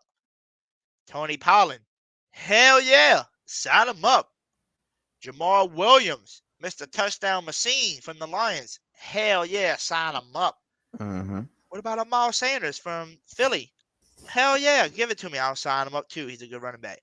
David Montgomery from the Bears. Yeah, you don't have an O-line, and you still getting 1,000 yards almost with a terrible O-line. Sign him up. What about a Kareem Hunt? Hell to the freaking yeah. I'll take you all day. Sign him up. Damian Harris from the New England Patriots. Hell to the freak yeah. Sign me up. What about a Deontay Foreman from Carolina if they decide not to re-sign him? The next Derrick Henry, they call him. After following Derrick Henry. I'll take him. And then they also got Jeff Wilson from the Dolphins. So what do you think about those? Anybody interested? Honestly, man, we shouldn't go none of those players because I think it's time that we just bottom out, man, and we go ahead and just get this Caleb Williams cat because we need to reset the salary cap. We paying these guys fat salaries. We're going to be behind the salary cap, even though we know like it's not a problem, but yeah. I think it's just time that we move forward with this young core. We got Chris Olave, Trevor Penning, and we're going to keep getting younger and younger. So I don't like none of those guys personally for our team. I think we just need to go ahead and probably just try to just go for that number 1 pick, man, even though, we shouldn't tank, but I don't think it's going to be a tank. I think we're just going to be getting slapped around. Yeah. So, By the way, man. I want to answer this question from Ms. Megan. Megan, your question was, what are you willing to give up to the Hawks for Geno? We'll have to give you shit. He's a free agent. Ta-ta-ta. All right. By the way, AKA, if you don't mind, you can keep your mic on mute for a little bit. I'm going to bring the next person on, ask them some questions real quick, and then we'll be bringing on the next person. Now, let's bring on my boy Zach, because Zach's going to be on here to help me, ask some questions, kind of, yes, sir. Basically do that. He's kind of my co-host for tonight. He's just running a little late. And let's bring on the next person My to bad. ask the question to, and that's Miss Barbara. How you doing, Miss Barbara? Miss Barbara. Hi, y'all. Hello. Man, I'm going to tell you, I think the Sean Payton trade is just, nah. I don't understand why we had to give up the 3rd round pick, though. I didn't think that was cool. But as far as us getting a quarterback, I don't think there's nobody on this team that can develop a quarterback properly, to be honest with you. And yes, we do still have Jameis.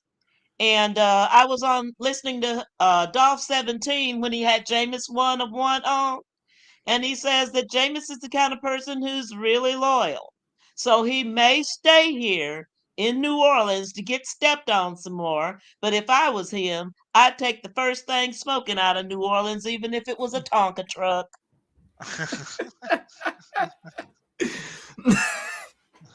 I love you, Barbara. Chris Richard being gone, Ryan Nielsen being gone.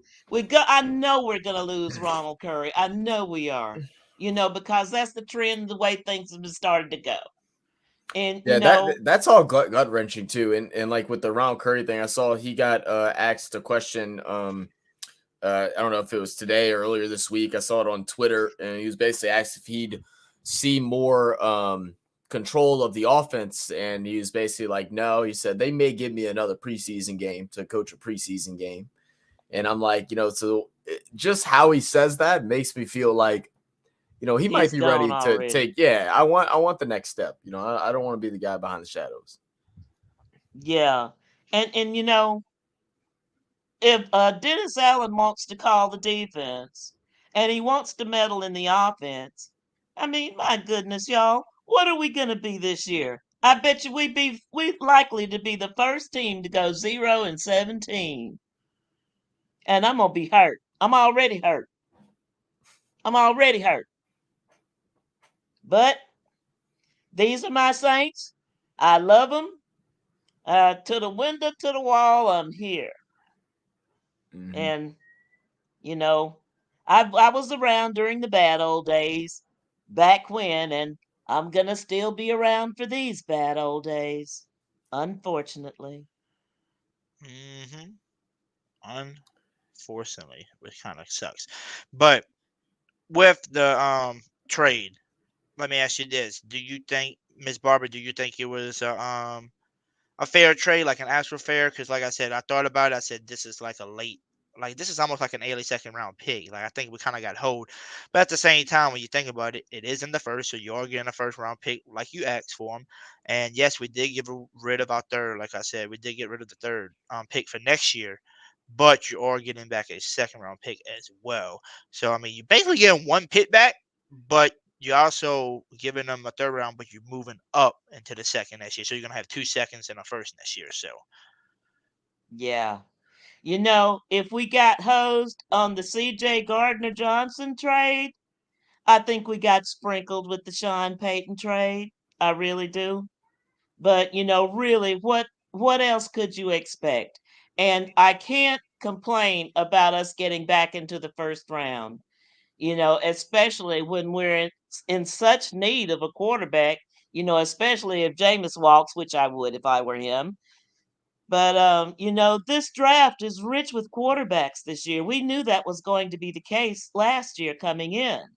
So, and then, like I say, who is here to develop a young quarterback? And you were talking about all the free agent running backs, free agent wide receivers. I think we need to get away from that and start building this team through the draft. That will get and keep us out of cap hell. yeah, I totally agree. But I'm not gonna lie. Can we get us a nice young stud? Kind of like Miss Megan's and them team did, found a Kenneth Walker, some team found a guy like Brees Hall. Can we find one of those talented running backs that can come into the league and start making an impact right away for the Saints? Or do the Saints need to go the opposite route and try to find a veteran for maybe, this 1 year or whatever while Kamara is suspended, because you're not gonna have him for a while. So we just got to see what route we want to go, because like you said, we need a quarterback, we need a running back for sure. You need to straighten and bulk up that offensive line because too many injuries here and there, so that ain't helping. Definitely. You need to find a new possession catcher because it sounds like Michael Thomas is going to be gone. After this, during this offseason, I think he's going to be out of here. So you need to find somebody for that. Then you flip to the defensive side. You need a defensive lineman like interior that can stop the run, and you need some edge Yeah. rushers to blitz and get to the quarterback. So I mean, we do have a lot that we need to do this offseason. So I mean, I can't wait to see how long it's going to take the Saints to finally make their first move to show us what we're trying to do. Are we trying to stick with what we got and say, F it, we on a rebuild slash tanking mode this year, or are we in true contenders and trying to win our division and get back into the playoffs because there's no more Tom Brady. So Bucks, I don't think have a chance of making it next year. Falcons, I said, I think their roster just ain't as good as ours currently still, but they can make a splash with the money that they have. And the Panthers are the only teams I can really see giving us, some competition this year just because they showed it to you in the last game of the season. They can beat you with only 10 points. Yeah. And you really think Brady retired? Yeah, Or he is he said pulling a Favre on us? I think he's really serious now. I mean, his wife left his ass, so I think he's finally realizing like, hey man, it's time for me to retire. And he was playing like shit last year, with his O line Yeah, he all hurt and was. stuff. I think he's done. Like I think he said, because think of this, what would happen if he did come back and let's say the same situation happened again if he went to a different team, and he lost his O line and he played like shit. How do you think people's gonna look at him? He don't want to make his Ooh. career just look like shit, because the last few years of his career was just doo doo crap when It will he. tarnish his legacy. Yes. So I think that's one reason why I feel like he might be done for real, So I don't know. But I do have somebody else I'm gonna bring on, that's Miss Barbara real quick, to come talk with us as well. And that is my man that I haven't seen in a long, long time. Let me sing a song for you y'all can remember who he is. My boy, T.I. You can have whatever you like. I said you can have whatever you like. Yeah. Slim. What's up, Slim? Yo, Hoodie, you a funny dude, bro. I always Oh gotta man, introduce you as it's T.I. all good, What do you man. think? Been a But minute. What's up, Zach? How you doing, bro? Man, it was good. Slim, doing good, man. How about yourself? Man, just wondering about this trade about Sean Payton going on, man. The only thing I gotta say about the trade is why give up a third round pick. That's the only issue I have with it. yeah, He's a see, That's Super all Bowl point, man. winning head coach, and you giving up compensation to Denver that we you should know have got why? more. Go ahead, Hoodie. See, look, this is my estimation. I said it earlier on the show. Some people might have missed it earlier Mm-hmm. during the show, but my reasoning is this: a lot of people don't want to give up too much for Soren just because of number one, they got to pay him probably 20 to 25 million already, as a coach, Right, and then right. number two, you got to give him a first round pick regardless. So they probably saying, okay, here's your first round pick that you want, and the next best thing I can do is give you a third. Well, the Saints was like this: why don't you give me your first this year because that's what I want. That's what you agreed to. And why Mm-hmm. don't you give me your second next year? But I'll draw you my third, so I can at least get me a second round pick out of this too. That's probably what happened because they Mm-hmm. said, or not, they would have been like, here's my first and here's my third. But we don't need another damn third. We always got a shitload of thirds pitched because we always get compensation third round picks from people. I want a second round, bro. So he probably, here's my third, give me your second. Right. My biggest thing with it is What up, Dana? What up, Jacob? What up, Megan? because that dang first round pick is so late in the draft. I mean, it might as well be a high second. Like it'd be different if it was a pick between like 12 and like 22. Then I'd be like, all right, well, like I see it. Like, of course, I want more, but I get it. But like with the 29th pick, it's like we're basically getting 2 seconds. That's what it feels like. And I was having some conversations with Derek L. And it just feels like the Saints always get screwed. Like, realistically looking at it outside, it looks like a decently fair trade. Like, it's not nothing crazy, but like, when can we have a trade that actually benefits us more than the other? Why is it always got to be fair and even? Why can't we negotiate to get something that is really in the factor that is going to help us out long term? Right, I hear you. I hear you. So, other than that, I have no problem with the trade though. So, it Gotcha. is what it is. What it is. Let's focus on the draft now. Yep. All eyes on the draft. So what's your thoughts, Slim, on the Chris Broussard? And then we'll ask Zach, to answer that question after that. What y'all think about Chris Ooh. Broussard leaving? Oh man, I'm gonna miss old Chris Richard. Though I ain't gonna lie, but I think he really wants to be a defensive coordinator. So I think that's the reason why they parted ways. So it is what it is. Like let Dennis Allen get full control, make all the decisions, or most of the decisions, whatever. And if he fails, which everyone expects, he won't make it through the whole season. I think if he fails, he will still make it through the whole season just because how loyal Miss Bisson and them are. I think Right. he'd just be fired after the season. But to be honest with you, I mean, this is what pisses me off a little bit. I'm not gonna lie to y'all. Let's say, let's just make the scenario. Let's say Is that Queen Dennis Allen. Barbara? What's up, Queen Barbara? Oh yeah, that's Miss All Barbara right, right there. Slim thing. Nice meeting you. And you also. All right. My bad, Hoodie. Go ahead. I just had to shout out to Queen Barbara real quick. Oh, you're good. So basically, let's say this is your scenario right here. So let's say Dennis Allen is saying Caleb Williams, and that's your draft. It's my quarterback of the future. I can do something with this quarterback. I think he's the franchise of the New Orleans Saints.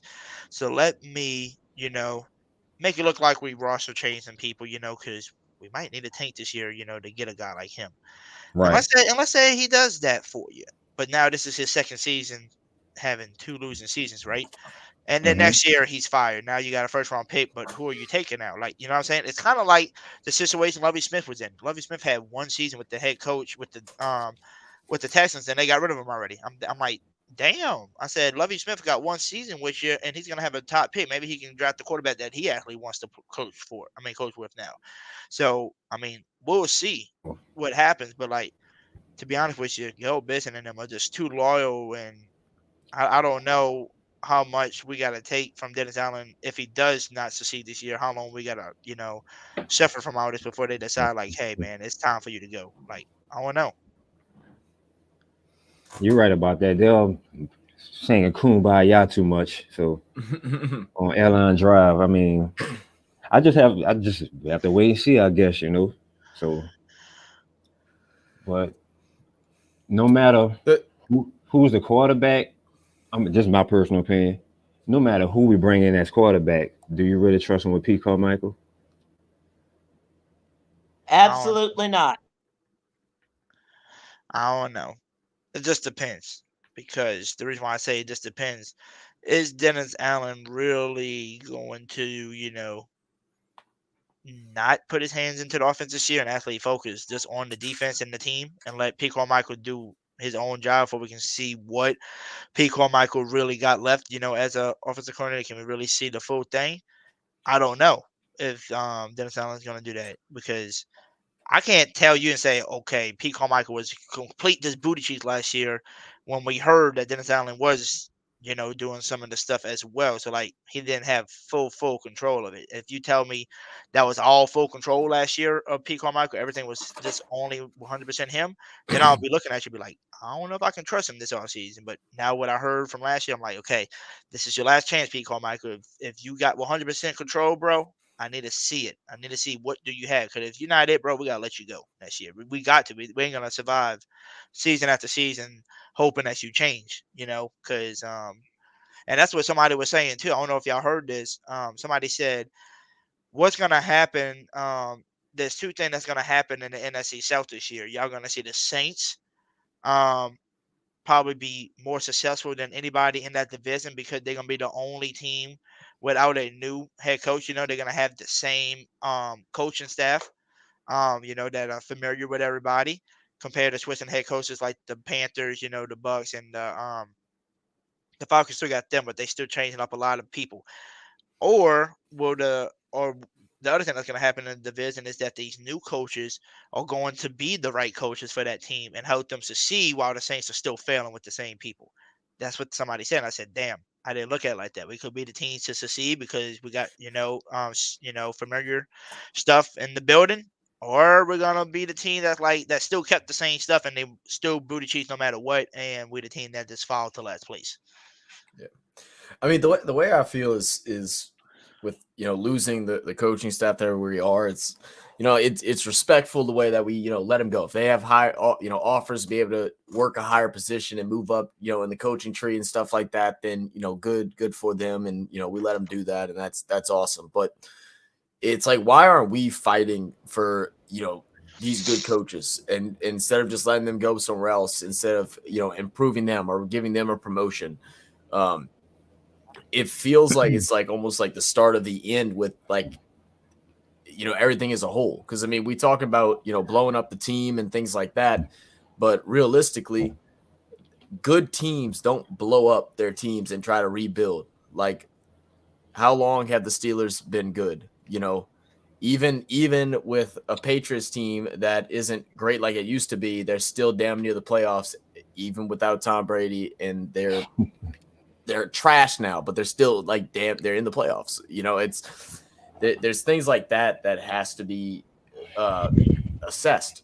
And we're also a small market team where coaches and people, or if they have job offers in other places or places that are more ideal to live and raise a family in and all of this, yada, yada, yada, why would they choose New Orleans? We already got lucky with getting Breeze and getting Sean and how we were able to work that. Is the luck going to happen twice, or are we going to do the right things now, even though we're struggling to keep together the potential that we have? Because if we blow it up, we're not looking for a good Saints team for at least 5, maybe longer years. like you said, it's just kind of. There you And go, my guy. I mean, I guess to answer your question, like why would you want to come to New Orleans? I mean, if I was them, I would just call Drew Brees. I'll call Sean Payton and be like, "Hey, I'm thinking about signing with the New Orleans Saints. What is something that I need to know about this city? Like, should I be should this be the team I should try to sign for and try to make a career at?" They're gonna tell you, hell yeah, bro. The city loves you if you love them. They are one of the best fans. They get loud up in there, man. They just need the right, people in that city for you. Ken Jordan, Demario Davis, all those, leaders out there, I think could bring some people in as well, with their loyalty, stuff like that. And number all, they're gonna be like, dog, they got the best freaking food ever. Come on now. Oh, Just that's a think, just fact. think, just think if you can make the connection with all of these, restaurants owners and eat free every time, man. Come on now, who wouldn't want that? You know what I'm saying? That's just a joke, but like for real though, that's like we got the best food. So like we got so much we can offer, and you can say it too. We have a very very loyal organization slash guild business in them where if you show the respect to them, you show them that you good, they most likely gonna help you out and Oh, yeah, they're pay definitely you depending loyal on who you are. to a fault. They're definitely Yeah. loyal to a fault. I can agree with that. So I mean, that just depends if somebody wants to come here. I mean, like I said, there's teams that are better off, and like I said, we ain't too far off away from being really good. It's just a few things. You definitely need a good quarterback, but before you get a really good quarterback, man, you also need a good offensive coordinator. Can Pete Carmichael be that? Maybe hoping coaching by himself this year. We don't. Like I said, I just don't know. We got to see on how everything goes. Like I told everybody earlier, I'm a little sad about Sean Payton going. I don't know if anybody heard my intro when I when I opened it up, but I started singing "Oh Happy Days" because I was sad. I was so sad. I was so sad because Chris Resort is gone. You got Ryan Nelson gone. You got your tight end coach you got rid of. Ryan Curry might be out of here. It's like literally almost a whole Man. rebuild of everybody. So the question is, Anyway, right. what are the Saints going to do now? Who are they going to bring as DC? Who are you going to bring as, if Ryan Curry leaves, who's you going to bring as your quarterback coach slash assistant? Like, who are you going to fill these shoes with? Like, who are these players? Because they waited forever to trade Sean Payton and waited forever to let these people walk and do their jobs and interviews. What are you going to do now? Man, me personally, I think they keep everything in house. You think they're going to keep everything in house? Like shuffle a couple of people around. Or maybe get some people. But that's the question. Who that's the question. Who do you switch to Like, the defensive coordinator? I mean, nobody's good enough to be your DC. Yeah, right. That's true too. Even though you're not gonna be calling the plays, you're just gonna be training your players. But at the same time, That's gonna be fact. there? Maybe they have some plans on outside people. Who knows? Yes, Diego, I'm gonna be a slight Broncos fan for a little bit. I'm not gonna lie. You know why? See, the only way I wouldn't be a Sean Payton fan, and wherever he goes, if he was in the NFC. But since he's in the AFC, man, I'm cheering for him. I hope he does his thing over there because he's got a tough division. Diego, when did you become a Broncos fan again, bro? You gave up on the Bills? That's what I'm trying to find out, Diego. Oh, wait, what? He'd be switching between the Bills and the Broncos. He switches between the two. Oh. He just playing. So what are some things that y'all would like to see us do with the draft picks that we have this year? Trade them all in a trade. I would trade pick number 1 this year. I'll trade I'll say my 3rd this year. I'll trade my 1st next year, and I'll trade one of them seconds I got this year from Denver as well, and trade up into like the top 5 and get my quarterback. Hoodie aggressive. And you know something? You're trying to do like a Ricky Williams thing, like Ricky Williams part 2. Is that what we're trying to do? Well, I mean, you got to trade a lot. I mean, you got to give up a lot. You got to give up a little bit more, to get into the top 5. But I'm also hearing rumors about what's his name, Justin Fields might be getting traded because they might be going after Bryce Young with the number 1 pick now. And if you're gonna do that and you trying to get rid of him, then maybe he's not as good as y'all thought he was. So I'm not giving you 2 first rounds, but I don't mind giving you pick number 29 for him. And maybe like a 3rd or something like that, or a 2nd. Man, the thing with Justin Fields though, man, great athlete, can move with the ball, but the dude cannot read defenses and cannot read routes or time routes the way that he should. That dude had the most time in the pocket as a quarterback in the whole NFL, and he couldn't find an open guy. Like, You sure about ever. that? You sure about that? Man, I'm 100% sure. I watched so Because many. I saying he had the worst O line in the league. That dude was getting sad running for his life, 1,000 yards. I mean, I don't think he had the most. He might have got sacked the most, but it's And he not had because 1,000 he did. yards, It's too. not. It's not because he didn't have time. If you go watch his games, you can see how he just sitting behind a wall of defenders, and he'll throw a pick with not a defender in sight, nobody there, and he'll throw a pick. He doesn't know how to read coverages. He struggles with that. And the question is, who's Now, getting I open mean, for you, too? technically, this is more like his first year and less like his second, because of his injury and stuff like that, and that those things can change. But he's just as developmental of a player as anybody we go and get in the draft. It's not like we're grabbing somebody that's already, that's 4 or 5 years in, that's worked out some of his rookie kinks. Like he's still in there. But the question is, who did he have to throw to last year besides Chase Claypool halfway through the season for a trade? I won't disagree with that. He had his damn tight end that did majority. Because I think it is. Because I would think if you get a trade for Justin Fields, or if they do decide to keep him and we decide to trade up and get a CJ Stroud, both of those players have thrown to Chris Olave before, so you'll have some type of chemistry coming into this, with your quarterbacks. Right. So I would take either one of those. And by the way, the Saints love Ohio State players, so Yep. technically, Yeah, if they you want, do. you want either of them. You want Justin Fields or CJ Stroud. It doesn't matter. Give me one of them. Partner up with Chris Olave.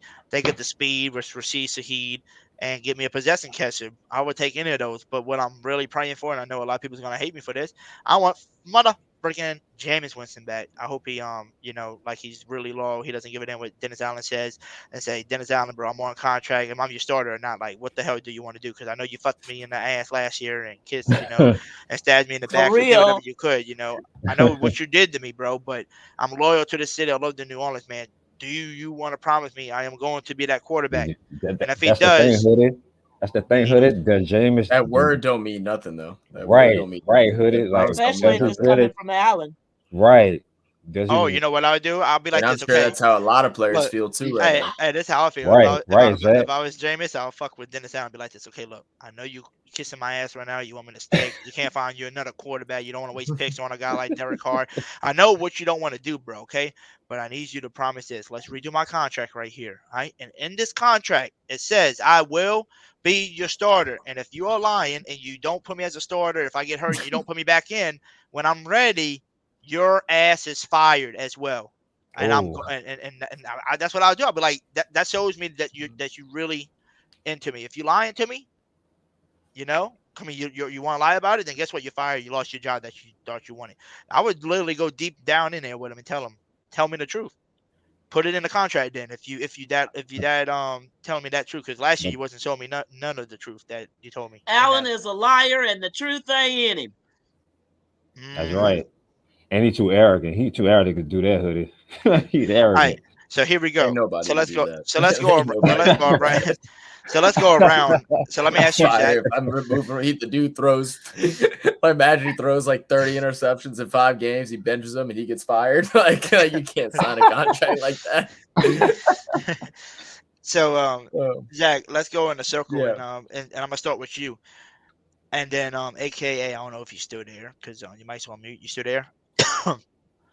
Yeah, I'm here. You told me to mute my mic, Hoodie. Remember? Oh yeah, but you can unmute it now. You hear everybody else talking. Come on now. All right, yeah, for sure. Yeah. Hey, but let's start with Zach, and we're gonna go in a circle and answer this question. What do you want to do at the quarterback position? We're gonna go around, say what we want, and then after that we'll ask what we should do at running back. Since no AK, we're gonna go around and figure out who do we want to bring in. Do we want to go through free agency? Anybody that you like, big names, any people from college, So Zach, first, what do you want to do at QB? What's your number one thing that you want to do this year? I mean, I'm perfectly fine with sticking with Jameis if that's what we're gonna do. But if that is not in the cards and he's still rather someone like Andy over it, I'd rather do whatever we have to do and go grab someone like Derek Carr, or you could even do a late draft pick and pick up somebody like Garoppolo. Gotcha. What about you, AKA the scientist?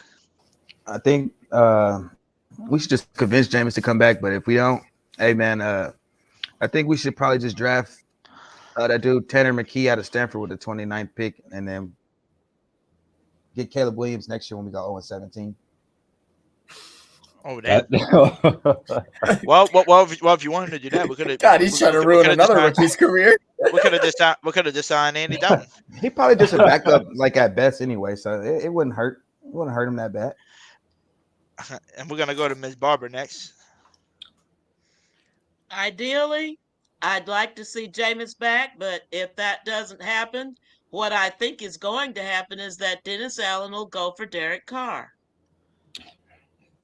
I think he will too. That's it. I think he's good. Try I concur to that. But they have came out and said that now they're not sure if they want to get rid of him or not. They haven't decided yet. Now they're going back on their word because now he's in the Pro Bowl. So it's kind of interesting what's happening with there. Wow. Yeah, and you know what's gonna happen if I was him? Let me go, bitch. You bench me. You say you was trading me. Thank you. Now trade me. Oh, that's trade exactly me, what he should do. It's exactly Definitely. He deserved to get benched. If he So got what shut about out you, by Scott? us, I mean, that's fair, kind of. That's I'm, coaching too. I'm not gonna say James because we all know Dennis Allen is he's a snake. So I'm gonna throw that out of there. But for me, I like the Justin Fields idea. And let's not forget, if Hendon Hooker is fully healthy, I'm going after him out of Tennessee. I like that move too. And you could grab him in the second round too. In the second round, there you go, Zach. Yep. Yeah, you get him in the second like too. that Hooker. Shit, I y'all like can draft Hooker. me. I'd be down for that because even regardless, you're gonna need a backup. So I mean, even if he don't work out, he'll be a decent backup, and draft him in the second round as a backup is way better than what it's not just trying to grab somebody in the first round and throw him in a backup. We could get a lineman or something with that first. yeah, facts. Hey, guess what? Hey, y'all. So look. So if y'all want to hear mine, Facts, which a lot of people everybody should know mine. But I think this will be your best option. So y'all hear me out on this one. This will be the best Saints option for them. That would be the cheapest option right now. You ready? You bring back Jameis Winston. You promise you're not going to do anything. Make sure everything's in the paperwork. Whatever you want. Make sure you don't hurt this brother. Yeah. Make sure you don't hurt him right now. Make sure you don't hurt my brother. All right. Bring him back. Now, in the second, third round, depending on, where we want to draft him, you draft motherfucking Hooker. He'll be your backup, learning behind Jameis Winston. And then after Jameis Winston's contract's up in the next year or two, then here's Hooker ready to roll. No more Dennis Allen probably gone. And we got a new fresh start. I'd say that's the really, most maybe realistic because like Jameis 101 said on everybody's show, I'm trying to get Jameis 101 back on my show soon. He said he will be doing that sooner or later. But he said it. Jameis Winston is just a weird dude when it comes to being loyal, man. He's just really loyal to the city. And he said you can stab him in the back all this time and he will still want to play for you just because he loves the city. And remember, he's been a Saints fan since he was young. So he's playing for his dream team that he loved, because he was from Alabama. They supported Saints players. The Saints. So, you might see it happen. And then, like I said, with one of those picks, it could be pick 29 or it could be somewhere in the second. They could draft Hidden Hooker. They really could. I can see that happening. Now, the question is Zach, because we're going back around, what are you trying to do at running back this year? Trying to get a guy like Josh Jacobs, Saquon Barkley, or somebody like that in free agency? Or are you going towards more the draft, like a guy like Spears out of Tulane or Johnson out of Texas? Or like what type of route you want to go in? I mean, Josh Jacobs is probably completely out of the question. That dude's gonna want big time money, and he's gonna want to be the full blown starter, taking at least 70% of the reps. Man, there was a guy because I heard you talking about it earlier, and I can't for the life of me remember his name. I'm gonna try to look it up and figure it out. But Alabama for now, I mean, I'd be okay with grabbing somebody in the draft at running back, but. The thing is that we just have so many other holes to fill. It's like I don't think we can but I don't think we can use a high pick on a running back this round. We should have did it last year, and we should have went and grabbed the boy from that's over with the Texans now. We should have grabbed him from Florida. Oh, we missed. Damian Pierce. We messed up on that one. I truly. I was high on him. Yeah. All right. AKA the scientist. Yeah. Hey, I was liking Alexander Madison out of Minnesota to run between the tackles.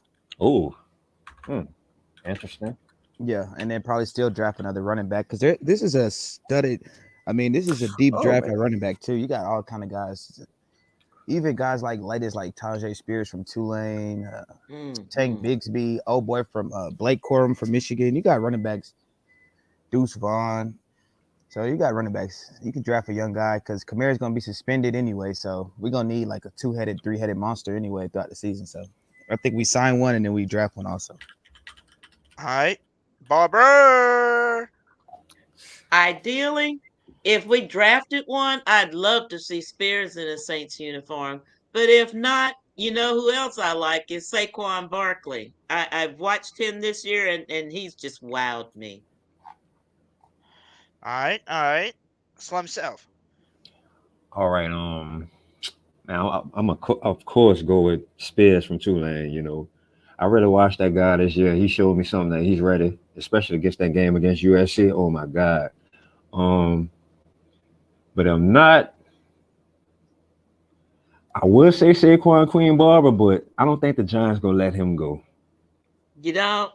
I don't think the year he had. I don't think he's going anywhere.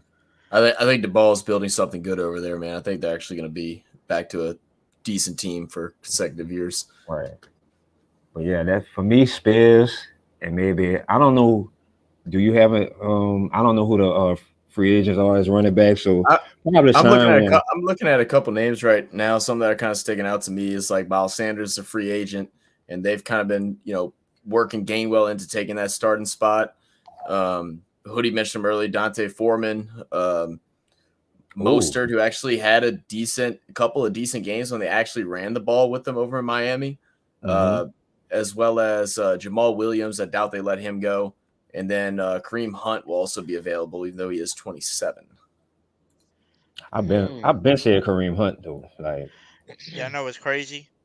To be honest with y'all, I'm so disappointed y'all haven't even missing this one person yet to be your next year's running back, and that is me, Hoodie Jew. Come on, I can run through everybody, bro. 300-pound running back, bro. Come on, Hoodie. That's right. No, Hoodie.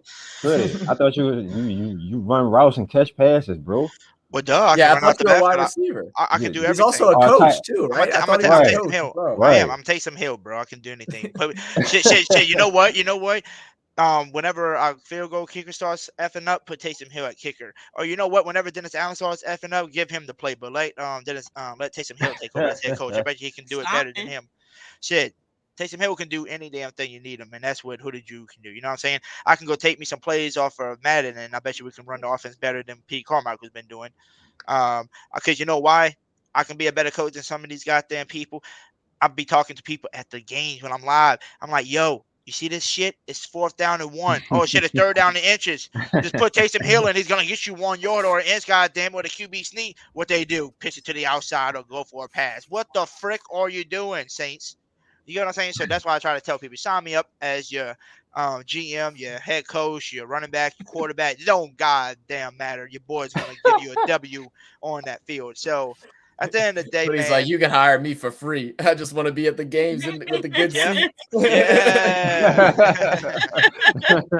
You damn right. I'll be on the field. I'll be like, so James, bro, I don't give a damn how you do it. You just sling that motherfucker, all right? I don't give a damn if you got 50 picks because you know why? You're still the GOAT to me. Let's go.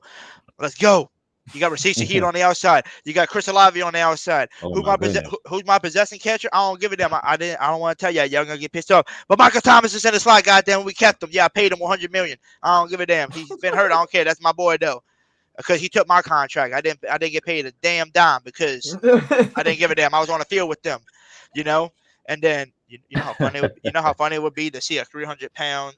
6'1" guy looking up at a 6'5" guy trying to pull him by his helmet. Hey, motherfucker, what I told you about this? Don't do this. I mean, I might get my ass smacked in the face because I'm a little smaller than them. But at the same time, if you take all the jokes out of it, I think a lot of us see some of the bad shit that happens as coaches and stuff, and you look at it and be like, dog, I could have called that. I could have said something better than what you did. Like, what are you thinking? Right. I don't know. Just like this, we could have been in the playoffs this year if they would have just let Kamara run that play instead of Mark Ingram. Why you put him back in the game when he had a hurt knee? Exactly.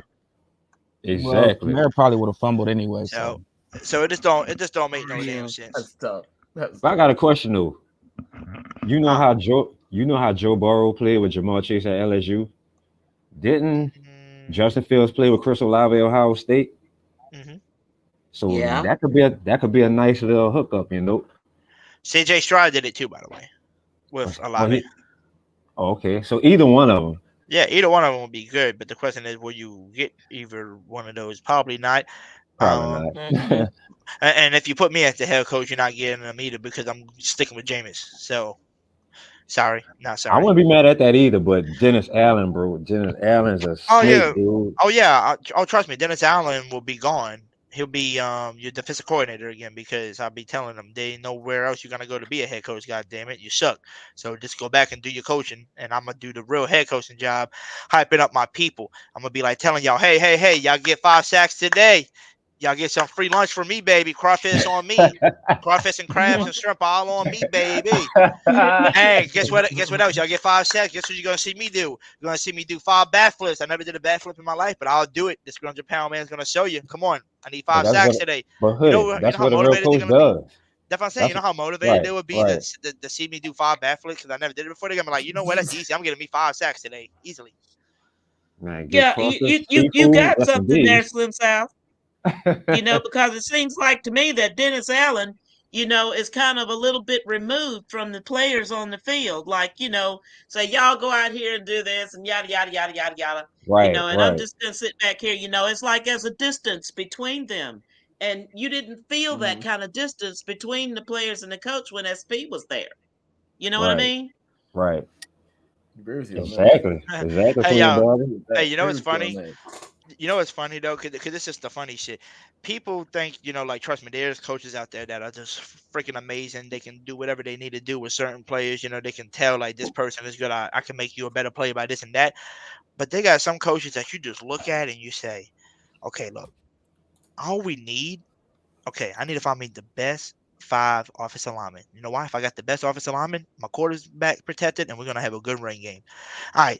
Do I need to run all these fancy run plays? No, all I need to do is run it up the middle or to the outside. I just gotta draw one play. Hey man, run it to the outside, or this one gonna run it up the inside. It doesn't matter. My O line's good, and I just need me a good running back that can make it through in between the line. That's all I need. And my quarterback, hey, you protect, you got a good old line, bro. Just take your time, be smart with the ball. That's all I need you to do. How hard is it to be that type of coach? Instead of saying, hey boy, Jameis, you got that on, boy. Sling that shit. Sling it. Sling it, boy. Sling it.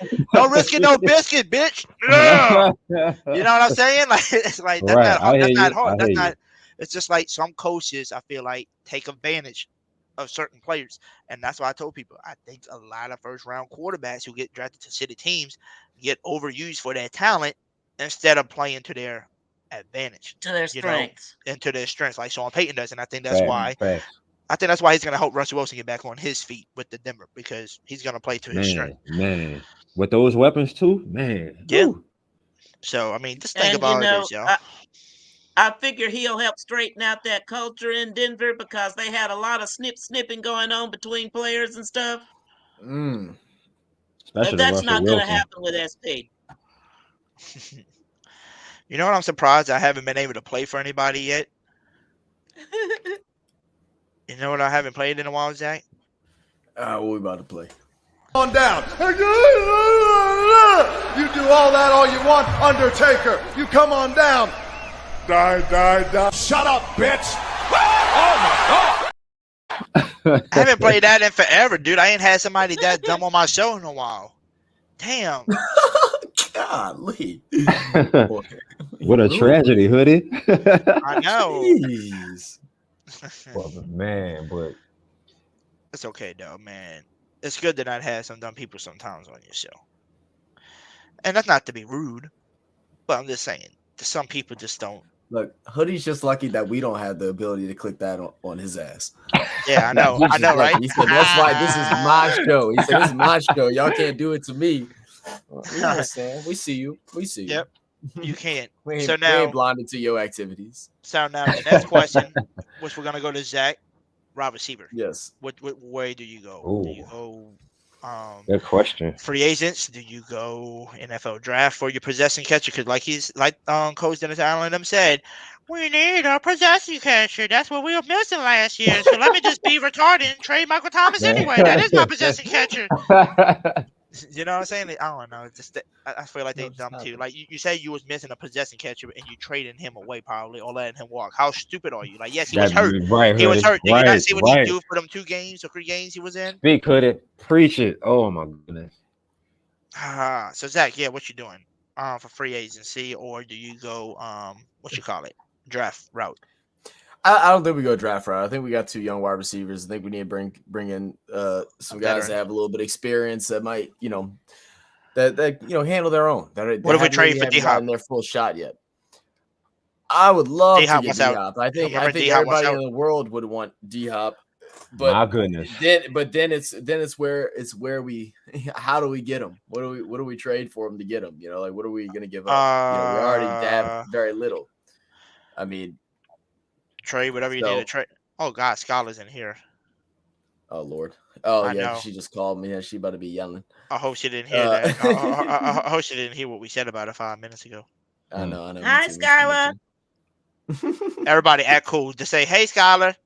So, hey, Skylar. Hey, Skylar. Hey, Skylar. How you doing, girl? We wasn't talking about you 5 minutes ago. We was talking not at all. But looking at the free agent list right now, man, the first name that honestly stands out at me that I really liked what he did this year that I think we could get for not that much is Sterling Shepard from the Giants. Oh, nice. I really like Sterling Shepard. I've heard a lot of people talking about Alan Lazard. Man, if we can get Sterling Shepard, Nice. if we can't get D-Hop, I think everybody would want him. I would love to have Sterling Shepard on the team. Hey, Zach, quick question. Bro, if you put that what up, bitch, stupid bitch thing No, on me, I swear. no, Okay. no, Yes, no, yes, no, no. Quick question. No, quick question. How many drinks does Skylar have tonight? Probably none, man. She got, know what it is? She's on a muscle relaxer though. Her back got that's what it is. Because I was trying to figure out what is "I'm going well" means. She's seeing doubles on the keyboard. Oh, see, that's what it was. Okay, I apologize, Skylar. Skylar's gonna be like, Alan, I'm coming after you. I'm going to meet you next time I see you. Right, next time you try to take me to weed at that jazz. Yep. Okay, so AKA the scientist, what you looking for our receiver? Yeah, I think I like what you said, Hoodie, about the veteran receiver that we could add to the team. Well, stay on the team would be Jarvis Landry. I mean, like you said, he probably wouldn't have that much prospects to go to another team, especially on a fat deal. So you say he probably got a bad taste in his mouth. He don't want to, lead a city being the way that he played. So I think, but I would go with him. These other guys, I'm not spending no money to bring in these guys because I don't know. The trend has been like these young receivers just keep getting better and better. So I just go with another young receiver. Most of these dudes like DJ Chark and Marvin Jones and stuff ain't been able to put it together. Sterling Shepard, he's nice, but I think he just tore his ACL, but he's in love with New York City, so he'll probably re-sign with them. Now, would you say Jacoby Myers? He's pretty decent, but nah, man, it ain't worth paying none of these guys, in my opinion. We should just keep drafting them. Gotcha. Skylar, Hoodie, we will draw hands. I don't draw here. My hands are attached to my body. I don't know how yours are, but what I do draw is Hoodie, money. bro. I draw money though. I draw that money. Hey. All right, Barbara, what you doing in free agency at receiver? Hopefully we can keep Jarvis. If we can't, Lazard, okay, Ooh. or Hardman. Oh. Let's see. Or either, address it in the draft because, just like we got Chris Olave, I'm sure there are gems out there that you could get, for a Queen decent Barbara. price. And you won't blow up your salary cap. Barbara, you're making me sweat over here. Queen Barbara. Oh my goodness. I ain't even gotta say nothing. I agree with everything Queen Barbara just said. That's it. Lazard. Yes. I'm not Lazard draft, but Lazard, that dude is nice.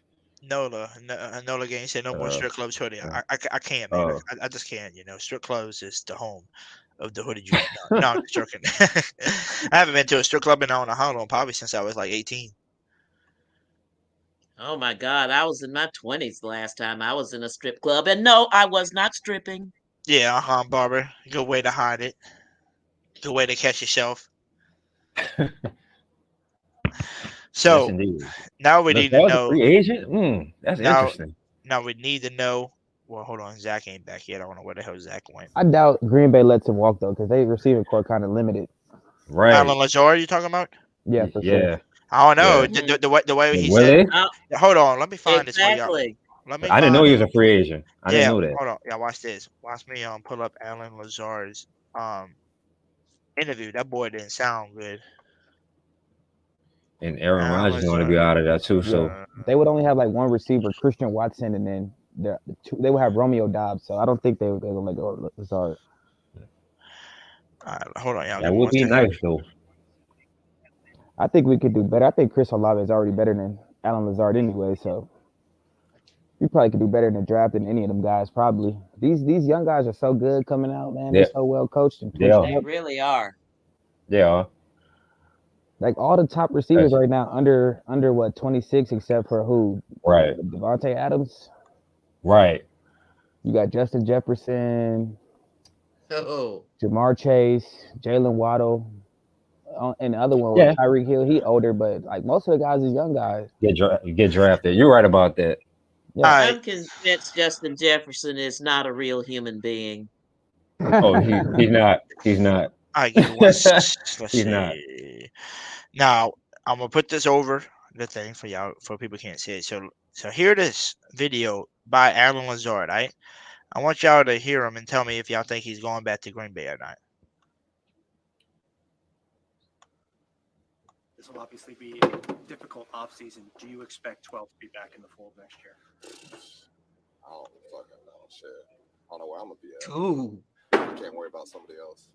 Have you done a lot of reflecting about that when you left the field tonight? You know, definitely going into the game, I kind of had a realization that my first game here and potentially my last game, which it is, was going to be versus the Lions at home. So, you know, I took just a few moments just to kind of soak it all in and just like pat myself on the back, I guess, and just be thankful for this opportunity and this experience. I've been here for 4+ years now, and just to see the growth that I've made, not only on the field, but more so off the field, and becoming into my own and everything. And just, you know, I feel like a lot of times throughout my career, especially early on, it could have gone a lot differently. But I'm still here now, and I'm just thankful for it. I don't.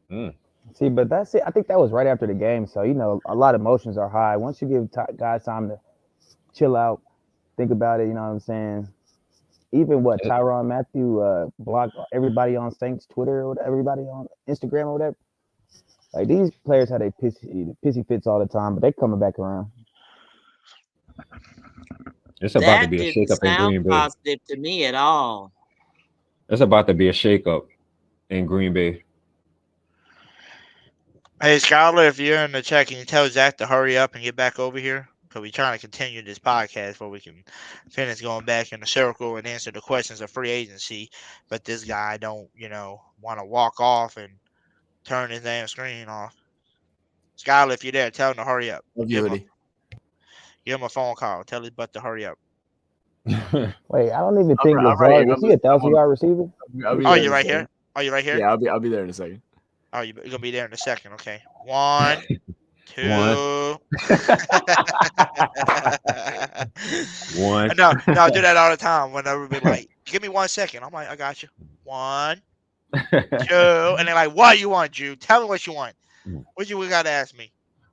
And then guess what I tell them? Good night. Hi. Like Stewie and the Family Guy. Mom, mommy, mom. What? Hi. But man, hey, Lazard didn't even go for 1,000, but he gonna want money like he did. So nah, I'm not with that. I don't think he wants top of the dollar. I think he wants out of Green Bay. Oh, yeah. remember how they said? remember how they said we was missing a possession catcher? You know who would have been great as a possession catcher / scorer if we would have just took Chris Watson last year too. Well, Green Bay took him. Green Bay took Chris Right. Watson. That boy, talk about tally up some touchdowns. So do y'all think Aaron Rodgers returns or he's done in Real Green Bay? Fan Sports said, "Oh, my boy Zach said if Skylar starts fussing at me, I'm gonna give her y'all number and let you deal with her. That's fine. Oh, I'll deal with her. wait, what's going on here? I ain't been on here in a while. What's going on with this? Oh no, and Skylar's with Zach's girlfriend. So he said if he hears anything, Okay. he can let me Respect, hear it. bro. Oh, I'll hear it. I'll hear it all day, every day. I'll take it. I think Rodgers staying, bro. He's Rodgers, staying I in think Green Bay? Rodgers gone. I think Yeah. Rodgers gone because they already had some Twitter stuff out going all that saying that Green Bay's looking to find like a package deal for him, but it's not gonna be in the NFC though. They want to trade him to the AFC. In the AFC. They talking about moving I on think from him already. Rodgers has worn out his welcome in Green Bay, to be honest. Nah, that's his squad, man. They not playing with him, man. These people, they just talk like that for the media, but they know what's really going on. If Alan Lazard, if you can't get 1,000 yards with Aaron Rodgers throwing you the ball, you're not a top receiver, bro. Sorry. Hmm. The only dude I'd say that probably would do that team is probably Aaron Jones, because he gonna want a fat contract too coming up. Okay, remember Aaron Rodgers had a down year just like Brady did. No, Exactly. I think Brady was balling out. I just think the defense was pretty trash. I What, don't for know. Tampa Bay defense? I know. Yeah, Tom Brady Tampa Bay was. defense wasn't. Their secondary was decimated. Look, Tom well, Brady was Carlton kind of Davis shitty was too, down. Yeah, Tom Brady was really shitty. I mean, Yeah, to remember his he was drawing standards, picks. He was his drawing standards. picks. Let me see how many his stats. His standards, yeah, he wasn't Brady, but he was still better than half of the quarterbacks in the league. Top 15, of course. But we got to realize Tom Brady is 45 years old. Father Time caught up.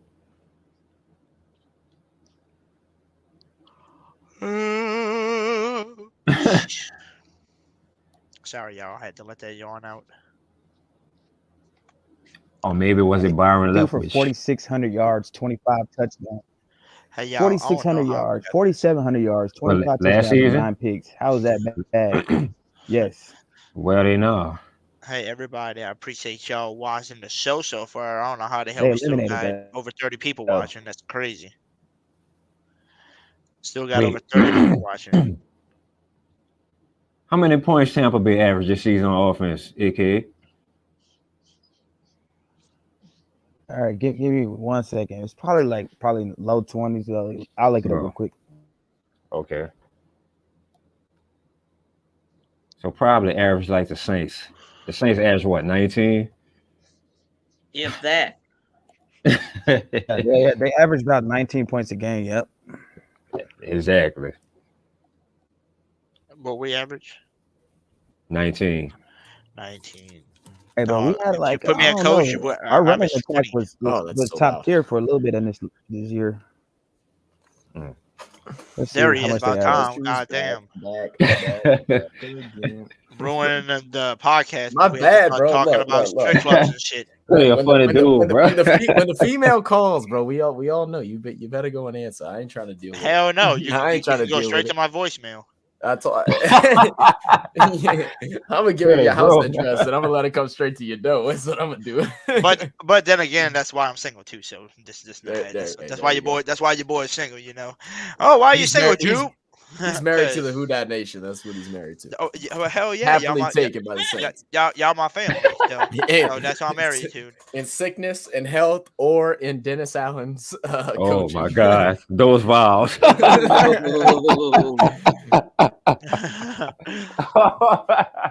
Well, here you go, Zach. This is the oh damn, he's drinking a Pepsi, not a beer. That's what I'm talking about. I gotta test in the morning. Yeah, I gotta test. Okay.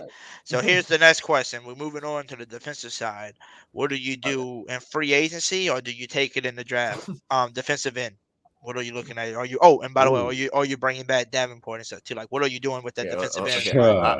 I'm sorry. I'm not gonna lie. I didn't hear any of that because I started laughing at Skylar's comment. You better watch yourself, Hoodie. She about to put a bounty on you. Boy, she's But say it one more time, Hoodie. My bad, bro.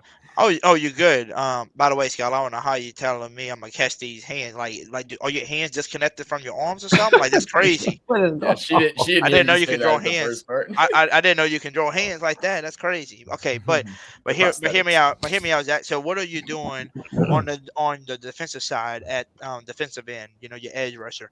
Are you bringing back Davenport in the free agency, or are you going for somebody else? Or are you going in the Oh, draft to get your boy? Like, what you trying to do at that's a defensive good end? question. I'm definitely not bringing Davenport back unless he is cool with taking a very mediocre contract. That's the only way. And I mean, I don't feel like he's done anything to go get a big contract from anywhere, but it definitely ain't gonna be us. I think I'm drafting somebody because I mean, regardless, we've been dealing with a lot of injuries on defensive end, but there is going to be a time, and I bring it up at the last 2 years of we're going to have to replace Cam Jordan as well. So this is one where I definitely want to see it happen in the draft. And that's kind of why I was saying, I don't know if I'd go for a running back in the draft, especially not early, because I think we got to reevaluate that the defensive end portion, because I couldn't get my words out there. But as far as who, that I don't know. I don't know off the top of my head, but I would definitely look towards the draft. Gotcha. By the way, before we go to AKA on his question, I put it in the chat. If y'all are new to the channel, make sure y'all hit that subscribe button for your boy and turn on your notification bell so you don't miss out on any of the podcasts that we do, any giveaways, anything we do on the channel you do not like. You don't want to miss out on it. That's all I gotta say. AKA the scientist, your turn. What Yes, you doing at edge rusher? You going sign Marcus Davenport bad, or you gonna go in free agency and look for somebody, or you gonna go in the draft to look for your edge rusher? So what are you doing this offseason? Can you hear me? Am I lagging? Nope, you're good. Okay, yeah, I'll probably get somebody in free agency. There's a plethora of talent out there, but definitely I look probably in the draft too. Yeah, there's so much talent at edge, especially in the modern day NFL. Everybody's super twitched up, super bendy, coming off the edge. That's what I want though. Not these heavy 6'6", 300-pound guys. Somebody that can get around that corner on them real quick, Von Miller type. Yeah, shoot, I'm better than Von Miller. You know what I'm saying? I got everything, but like I said, I want to be the head coach instead. I don't want to play anymore. I feel you. Humble. But Ms. Barbara, what about you? What you doing at edge? Marcus Davenport definitely does not come back.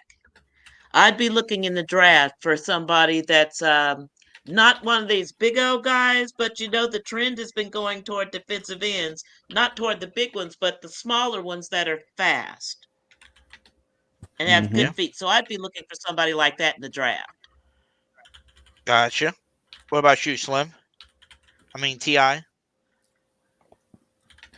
You can draft whatever you like, or you can get anybody in free I think agency. he's muted. Yeah, he's on mute, but he might have went to the bathroom, went and got some wine, whatever he went and did. Oh, I forgot Slim likes his wine. I forgot Yeah. about Slim and his wine. Yeah, he might be refilling his wine right now. I can wine whenever I like. Yep, yeah. So what you doing, Slim? At defensive classy end? over there. At defensive end. Yeah, you me going personally, to and y'all might disagree with me on this, but let's see what Payton Turner has. If not, start Carl Granderson. Okay, so you're not gonna go get no more depth players, trying to draft. Man, you know what, Slim? I like that. I like Granderson, man. That you know what? I'm kind of right there with you. He showed some promise. I still think we got to draft somebody because I mean, we got to build up, depth in there. But me personally, I like that. But the reason why I say that because I think we need to improve on an interior line, inside the defensive line. Get a couple of these tackles. Absolutely right. Diego said, "How are the Saints gonna fix their cap?" Let me tell you one question: Mickey Loomis and Jeff Ireland. You know, Mickey Loomis might not be good at getting value out of trades and stuff like that, but he's damn good at manipulating the cap. That's facts. That's facts. You know, so all the mistakes that he's done and like little frustrations that we have with some of these trades that's been going on, it all gets excused because he makes the money somehow appear on trees. Yep. Nola gang. You gotta be patient, bro. That was the next position we was about to talk about. God damn it! But shit. Okay, Zach. Nola gang already said it basically. But yeah, is that what you're doing in free agency or the draft? D tackle, interior. You know, defensive lineman. What you doing at that? For the interior, you said? Yeah, interior D line. You know, because we definitely need help there. We got a lot of free agency people that we need to bring back, or sign somebody new, and we definitely need some help because you seen the run game last year. Let's see. Yeah. Skip past me and go someone else, man. I was not prepared to be answering these kind of questions today. Let me do some research. Let me do some research, and then I got you, man. I don't want to probably go after a guy in free agency first. Like Sheldon Rankins or like a Dalvin Tomlinson. Those guys probably going to be more on the available, for a good price. I know who I want. I wouldn't be mad at getting David Onyemata back, but I'm not too sure about guys like Deron Payne and Zach Allen. Them guys might be want that bag, but we could also draft some guys. I think that'd probably be a good pick for 29, a defensive interior, because there's some pretty good guys coming out. Like there's this guy out of Pittsburgh. Hopefully if we get him, he'd be like the next Aaron Donald or something. Pittsburgh, you know how they do. Okay.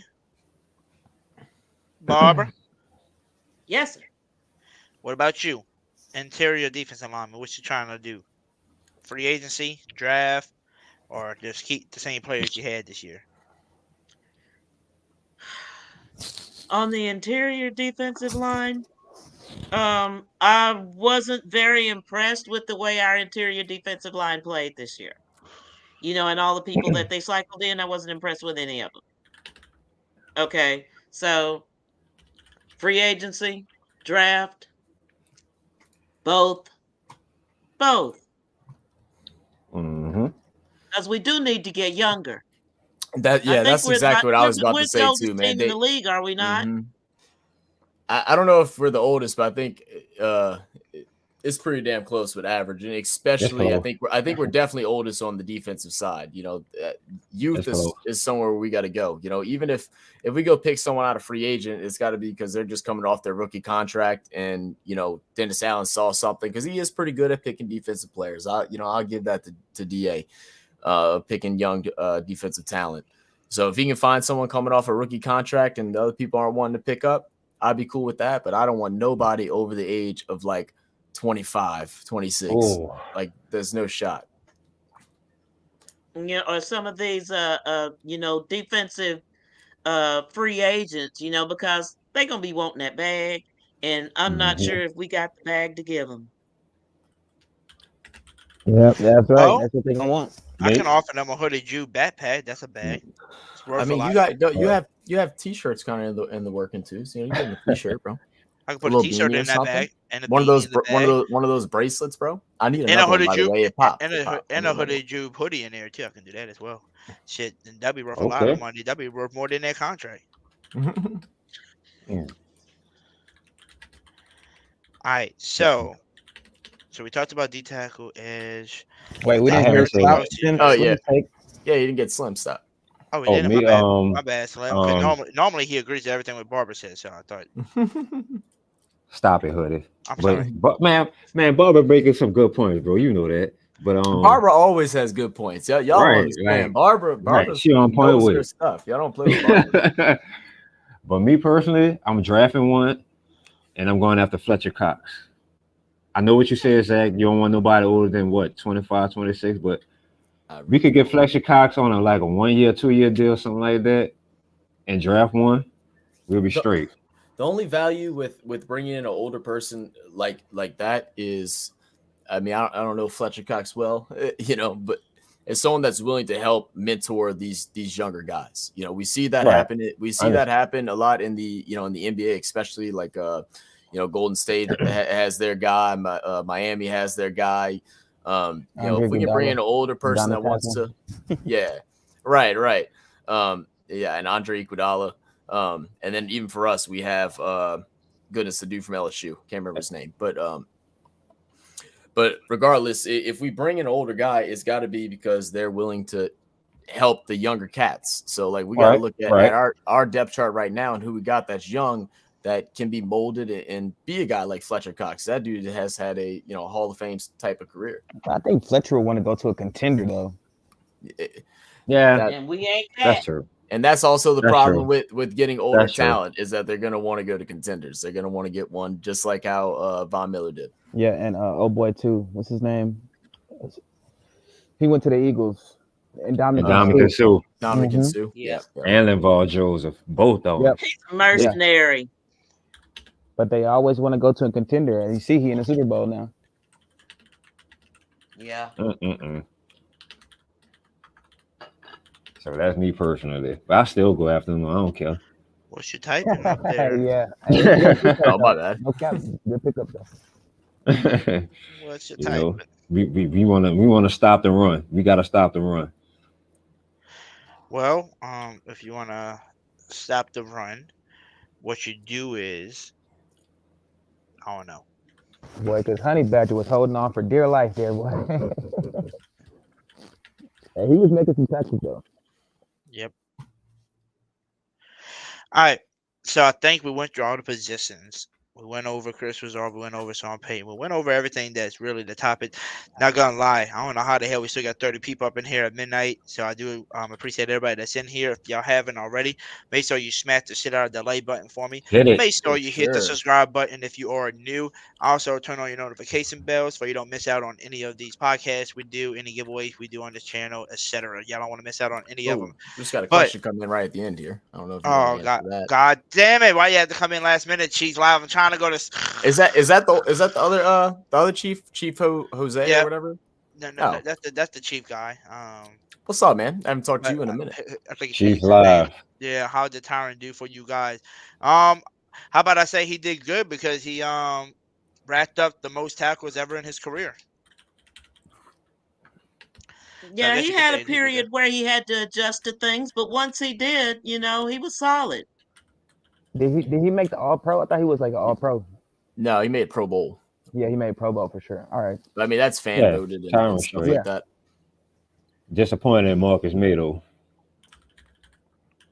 For sure. Yeah. And he might be suspended this next season too. Yeah, he's gonna get suspended. And actually, that whole incident that happened, just recently found out that it's actually someone that I knew, and it was just as bad, if not worse, than what they were actually saying that it was. So that's gonna be rough for him. Right. The Tyron thing, I just don't know why it took him so long to turn it on, man. Because like it just felt like the last 3-4 weeks of the season, like all of a sudden the dude played like he had the dog back in him again, like he stole it from Zach Wilson.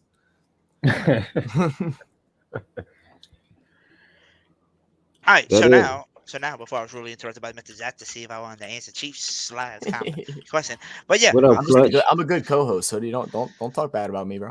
Yeah, I might come in and out all the time, but I'm still a good co-host. I got you, baby. Yeah. All right, you're right. Now, hear me out, everybody. We're about to end this podcast because we've been on here for almost 2.5 hours. We've been having basically over 30 people all night, so I appreciate that.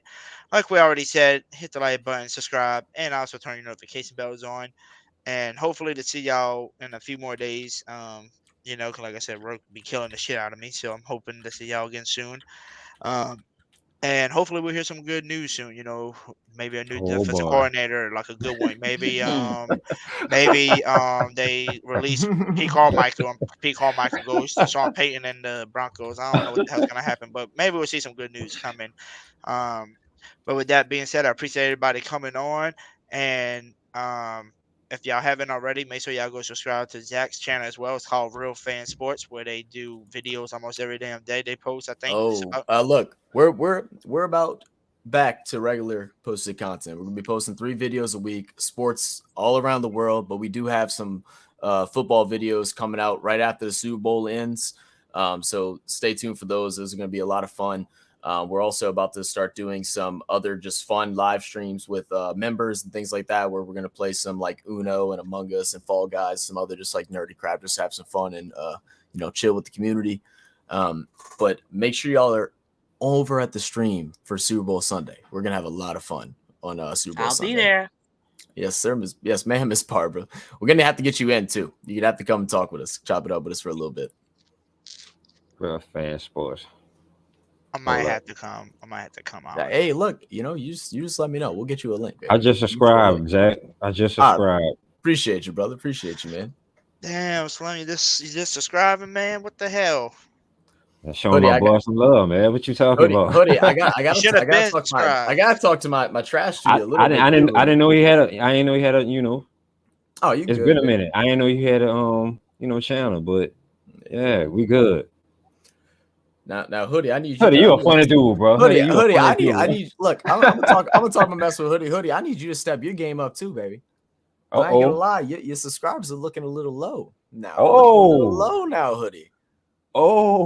I need you back on the grind. The people miss you, Hoodie. You see, there's 30 people listening to us. Yes, I do now. miss you, Hoodie. We missing you. See, what happened was, your boy worked so damn much, I can't even get to the podcast sometimes. Where I live, the internet is complete booty cheat. So the only time I get to use the really good internet is when I come to the office and work more hours at this other place, and then I use it after I'm done. So until I move out of that shitty house and get my own internet to where I can be tired as hell but still do one, because I'm right at home, I can do it in my bed and then go to sleep. It would be nice, but right now I still got to drive another 30 minutes before I get home. So yeah, that's why I said it's hard. I hear you, man. Trust me, I get it. If it wasn't for that, I work. And those of y'all that don't know of my channel, it's me and my co-host, my partner, Nonfiction, that do it.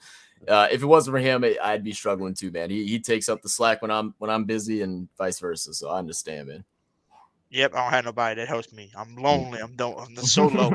That's why it's hard. Okay, I don't have a solo dolo. Come on, man. Solo dolo. Yeah, he's the MVP, man. You know what I'm gonna have to do? I'm gonna just have to find like some loyal fans in here and just tell them to run the show for me while I'm not here.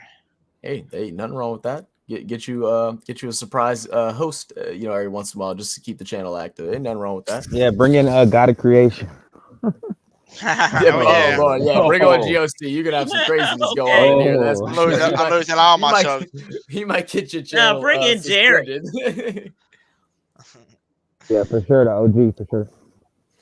I mean, to be honest, you really could do something like that with I'm sure guys I'd be willing to help with that. Like, you bring out the topics, like write us like topic ideas you want us to discuss. Come pop in the channel for a little bit. I'm sure Carlos wouldn't mind doing that every once in a while. Or I'm sure Ms. Barbara wouldn't mind. I know Ms. Barbara wanted to start up her own channel. She might not mind doing something like that too. There's no telling. Yeah. But with that being said, everybody, you know how we always end the podcast.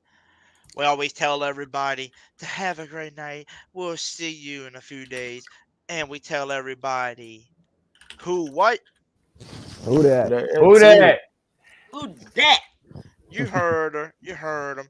Who that? We out. Hope to see y'all soon, baby. Run it up, Panera. Say what they lie. Say what they lie. Say what they lie. Say what they lie. We screaming black and gold. We screaming black and gold. We screaming black and gold. We going to the bowl. We screaming black and gold. We screaming black and gold. We screaming black and gold. Saints going to the Super Bowl, talking black and gold. Young Nolan Hoodie Jube on the beat, we let you know. Chris Olave, MC down the field. Once the throw the ball deep, yeah, you know it's getting real. Put Jarvis in the slot, he gon' do damage. AK in the backfield, you know Durant. E. Davis coming through the line, QB running out of time. Tom Brady, that's mine. Yeah, the Saints did it fine. Hold out, chopper style, choppers out. Them boys wild, yeah, them boys wild. Chopper style. Choppers out, the boys wild, yeah, them boys wild. Hold up, yeah, we rolling. Hold up, yeah, we rolling. Hold up, yeah, we toting. Marshawn Lattimore, play the left field. Marcus May play deep safety, so you know the deal. We got a tyrant in the box, got the QB on lock. Man, we ready to rock. See, they gone in the slot out. A Debo, play the right side. Stop playing with that boy. 29, ready to ride. We ain't tripping at all. We going to the top. Yeah, we gon' spin they block. Yeah, we knocking on the top. We rap the Florida league, so boy was poppin'. The Saints really wildin', them boys on fire. We really number one, we move with silence. We zip them boys up, if it's a problem. Chop us out, chop us out. Them boys wild, yeah, them boys wild. Chop us out, chop us out. Them boys wild. Hold up. Let me roll.